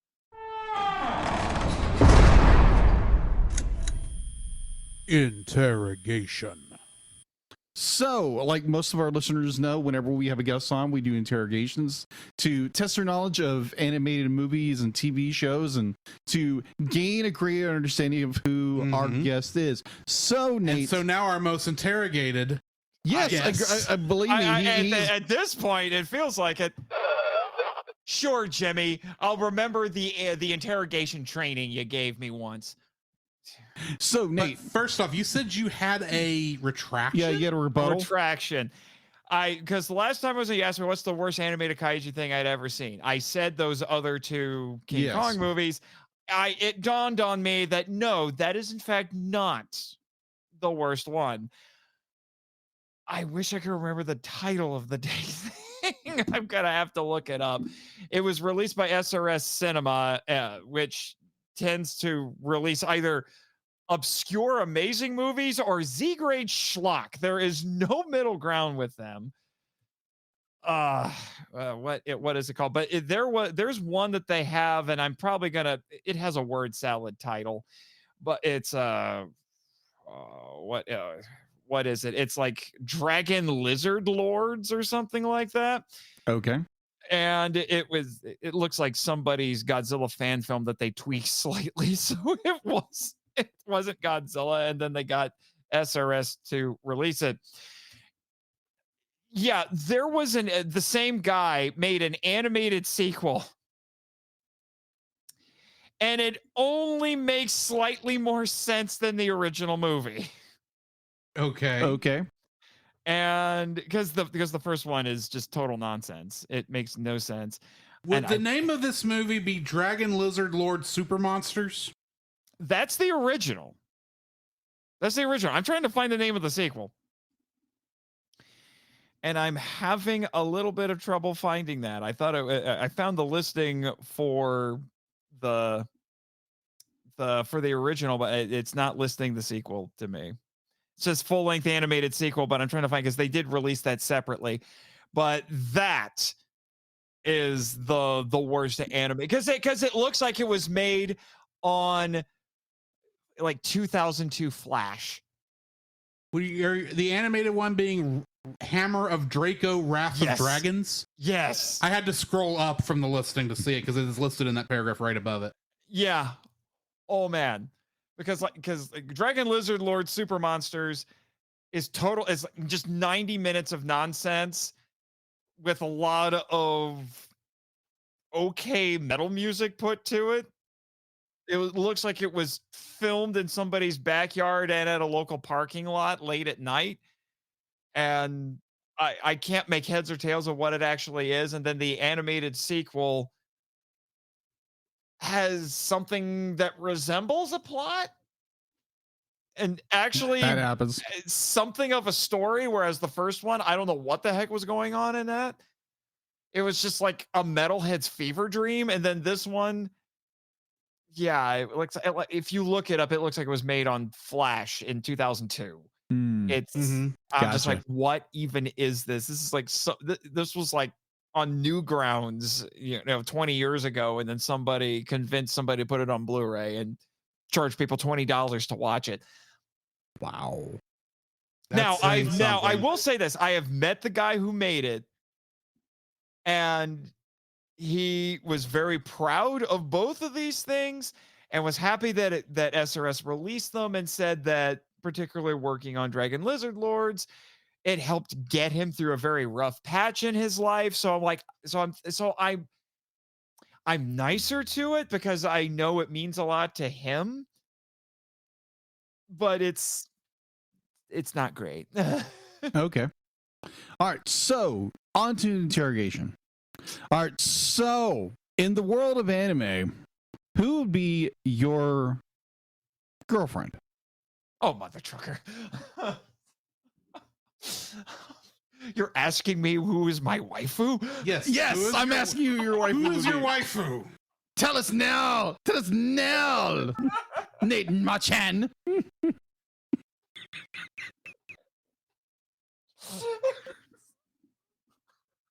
You're welcome. Oh. Stop pointing out that I'm blushing. Who is the anime equivalent of Astronema? Blue wigs and black leather is never going away, is it? Never. Never. I'm running several options through my head. Okay, I'm just going to go with my first instinct, but I guarantee you it's somebody who is not on anybody's list. Okay. Kaoru Kamiya. Who? Kenshin. From Rurouni Kenshin? Yes. Oh, okay. You had me confused. I was like, who? I think I remember who that is. It's been a hot minute. She was the love interest for Kenshin in that show. Oh, okay. The girl who's running her dad's dojo. She's a bit of a spitfire. Okay. And fair. She's basically, in true shonen anime fashion, she's the only character who I think actually scares Kenshin, because he's a total pansy around her. All right, so we got that out of the way. So, what was her name again? Kaoru Kamiya. Kaoru. So, say if hypothetically you go into this world, you wind up marrying Kaoru. Kenshin is going to consider going back on his vow to not kill anyone. Where would you get married in the anime world? Oh, mother. Oh, wait. In that anime world? Either. Be like any. Yes. Any. I'm making him really think now. Yeah, because you're making me have to run a lot of options through my head. Exactly. That's the fun part. Because see, Kenshin takes place in 19th century Japan, which actually has a lot of interesting options to itself. Although there's some very fancy space casinos in Cowboy Bebop. That could be kind of interesting. The first one that pops in your head. The problem is like at least 10 went through I my know. head at the same time. But where would Kaoru like to hang out? That's the other one to think about. She'd probably want to do it in a dojo because she runs a dojo.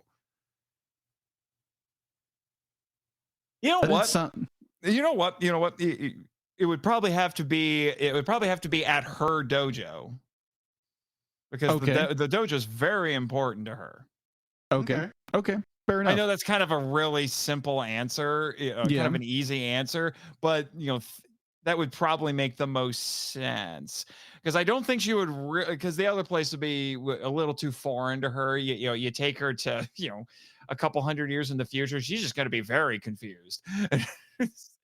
And you take her to like, I forget the name of the planet from Trigun. I don't think she would like it there because it would be way too weird for her. Although Kenshin and Vash would get along swimmingly. They're practically the same character. Okay, so we got a lot of ways. So we have that established. All right. Thank you. I appreciate that. But another question would be, if you were to recommend, if you were able to go back in time to a younger Nathan Marchand and recommend him, you have to watch this movie, but be like, say, your 9-year-old self. Be like, you able to go back in time. It's like, Nate, you've got to watch this film. It'll change your life. What movie would that be? Oh, dude, 9-year-old me. So it has to be is it a movie that's already been out by the time I'm 9? Yes. Okay. No time travel shenanigans there where it's like, hey, there's this movie that's going to come out in 3 years. You should go see it. Mm-hmm. I'm trying to. And it's got to be a movie you didn't see until you're an adult. Right.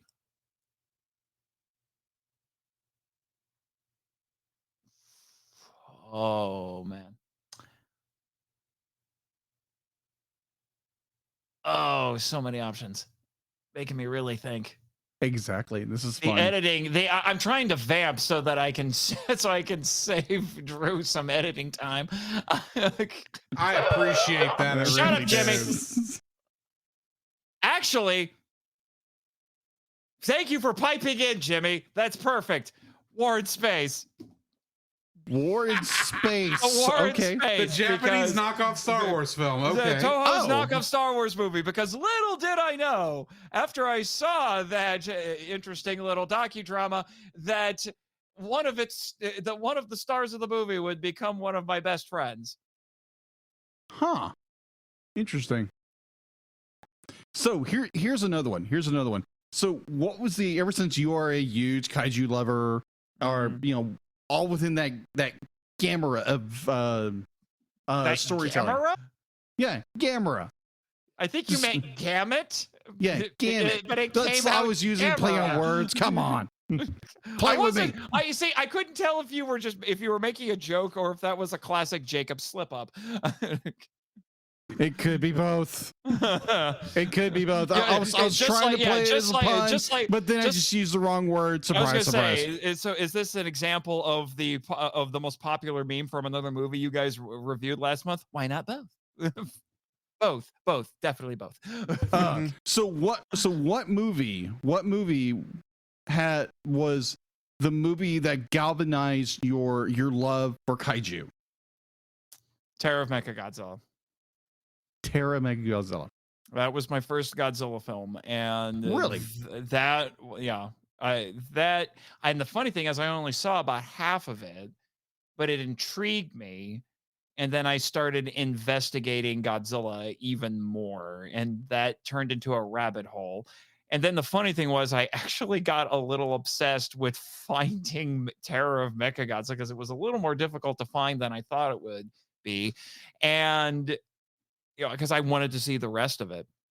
I even got the Godzilla vs. Mechagodzilla 74 thinking that it was Terror of Mechagodzilla, and then had to deal with the disappointment yet excitement over the fact that I found a new movie, but it wasn't the first one I saw.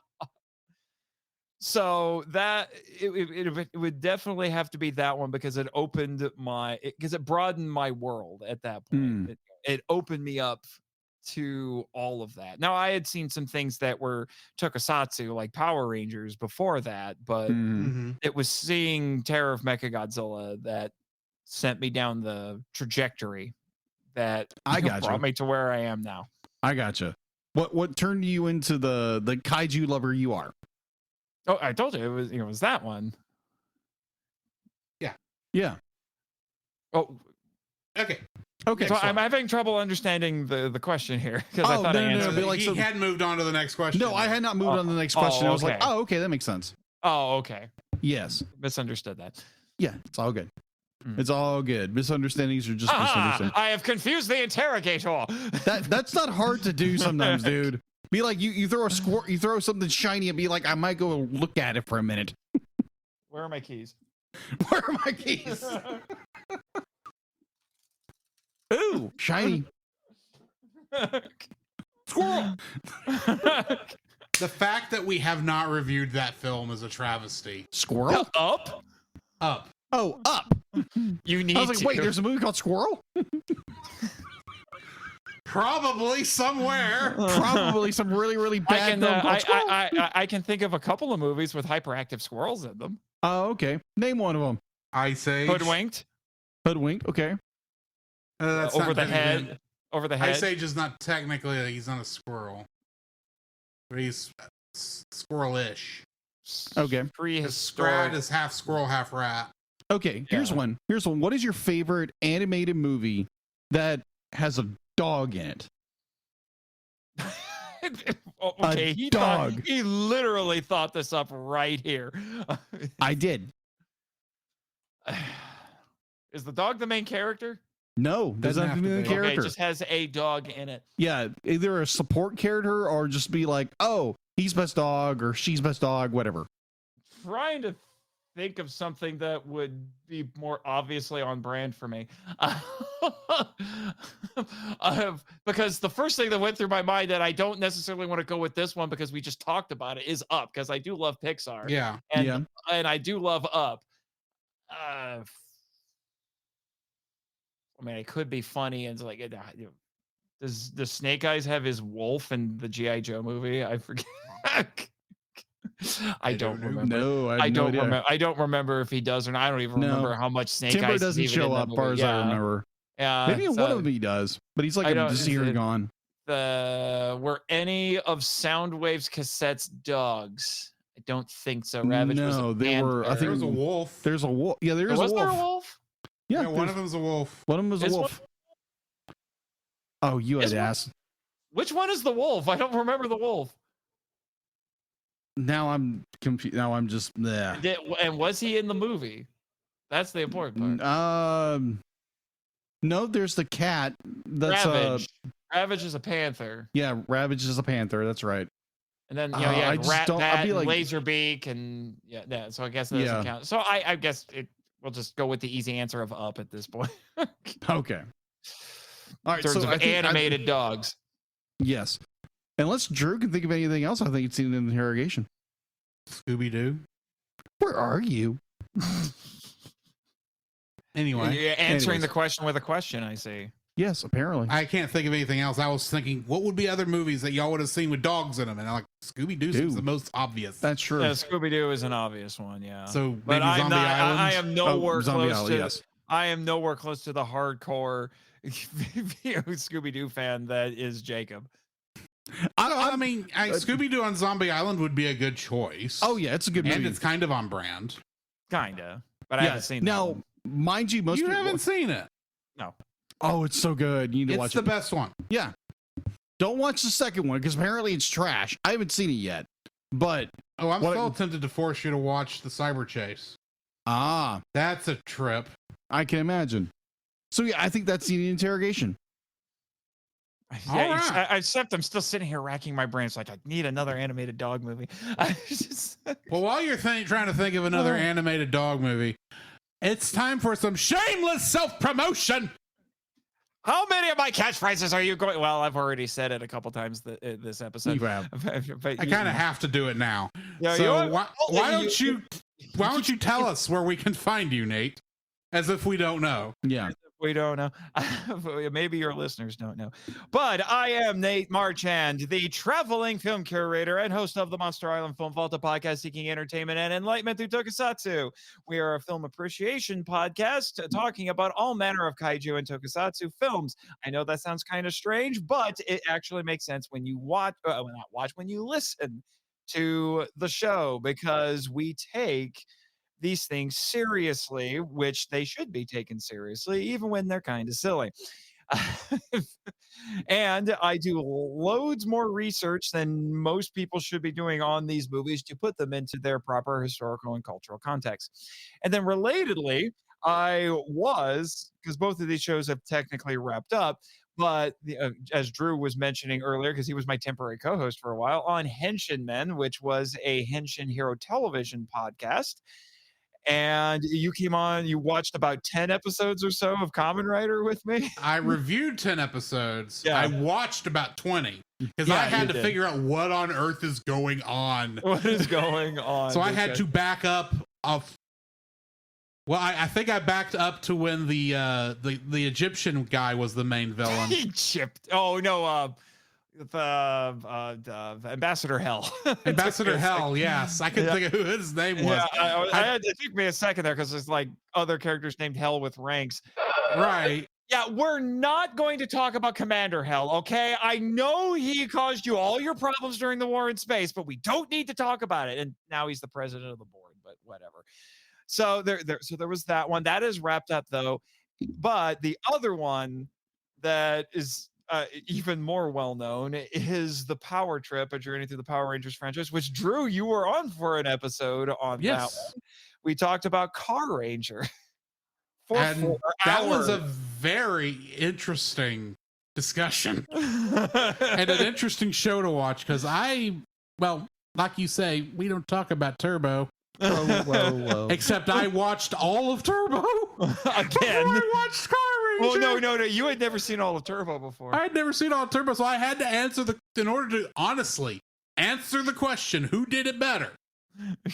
I had to watch Turbo. Second half of Turbo's great. First half of Turbo, good lord, they needed to retire because their hearts weren't in it anymore. Yeah. So both of those are wrapped up, but as I mentioned earlier before my background died again, I will be starting a sequel / reboot / whatever for both of those shows called Henshin Power V3. The format for that one is going to be different from both of the other shows, whereas Power Trip was a marathon and Henshin Men was a sprint. As in Henshin Men, it was 2 episodes of TV at a time. In Power Trip, it was a season at a time. This one will be between 5 and 10 episodes of TV per episode, but the gimmick is that much like Ultraman, we only have 3 minutes to talk about each episode. So tune in to 3 minutes each. So tune in to see how well that works out. And then you can and then all of those shows have their own, they're on all the socials. You'll be able to find them pretty easily, and you can the Film Vault is also on YouTube. The other shows currently are not, for the most part. And you can also check out my author website, nathanjsmarchand.com, where you can keep up with the writer side of things for me, because, I'm a published novelist. I'm a freelancer. I'm a contributing writer to Kaiju United and the Rondo Award nominated book, Giant Bug Cinema. That I contributed an essay to that talking about Monster from Green Hell because no one else would do it. Giant wasps in Africa. Really? There you Because I go. was thinking, what is this? A hippie monster?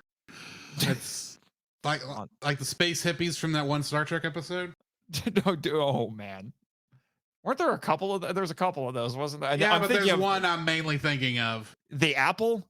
No, it wasn't the apple, because that was literally Adam and Eve, but Star Trek. Yeah, but those people were weird too. Those were weird people. No, I'm talking about the hippies they pick up that are on their way to paradise and don't make it. Sure, that's not the apple. Anyway, No, it's a different episode. I can't keep them all straight. It's a TOS episode, but I can't think of the name of it right now. I know. I wish I could remember it. I'm such a bad trekker. Such a bad trekker. One of them was that race was on an episode of Lower Decks, and now I can't think of what it is. Yeah, that's unfortunate. But yeah, so check out my author website, nathanjsmarchand.com. And if you guys want, I can provide link trees for all of this stuff so people can go to all the appropriate places and follow all the things. That can't hurt to put in the show notes. No. Yeah. And, this is relevant.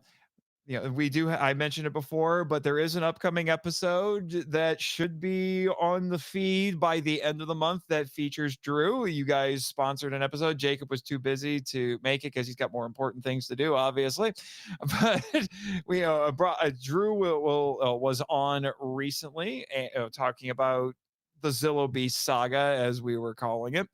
So it's a handful of episodes of Clone Wars and Bad Batch, and we had a good time on that one, I thought. Yeah, it was funny how that one just kept growing as time was on, because we initially sponsored it, there were 2 episodes, and then there was a and third, then 5. and then 5, like literally a month before there were 5. All we really had to do at that point was make it into a crossover between our 2 series, and it would be just like the Godzilla, the Gamera anime and the Kong anime. Yeah. Oh, that hurt. That hurt so much. Oh, it The less we talk about Annie, the better. Anyway, yes, for sure. And that's as much as I'll get into for now. Alrighty. Well, like we said, join us over the next month. We have some special guest short episodes, which Nate is one of those.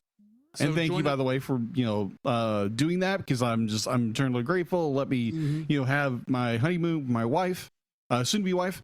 And thank you guys for everybody who contributed to it, and I can't wait to listen to all of it.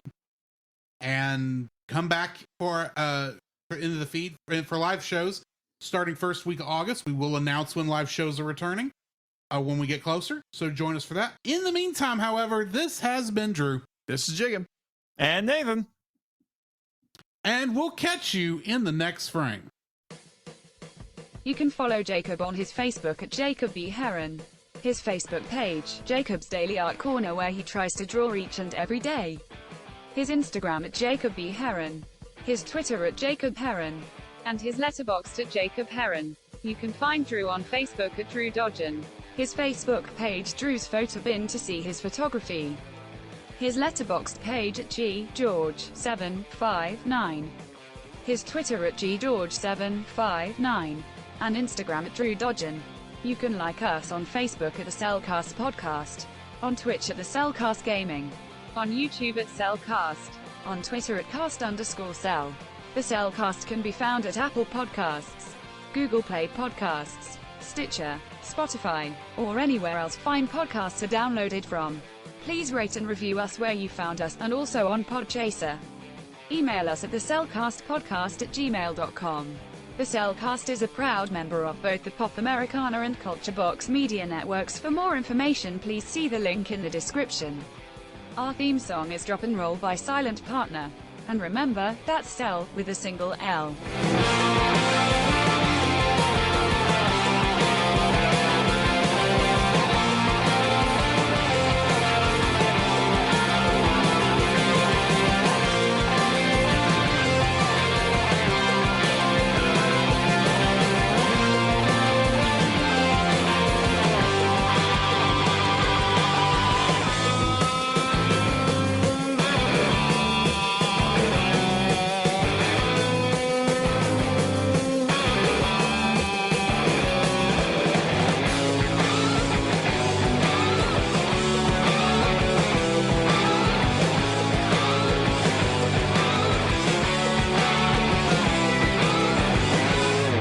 Okay, who is this Sean the Draconian guy? Oh, that's Neko. Neko? We know him as Neko. Yeah. Neko? What? Seriously? Jimmy was monitoring the chat. He said that it's like, who is this Jimmy guy? Okay, Neko, I do not have the time to get into the sordid Jimmy from NASA lore right now, okay? If you want to know, you're going to have to ask me when I have about 3 hours to explain who is the Jimmy from the NASA, okay? I'm sorry. It was just, how much time you got? Well, I mean, we've been recording for 4 hours. Okay, so first off,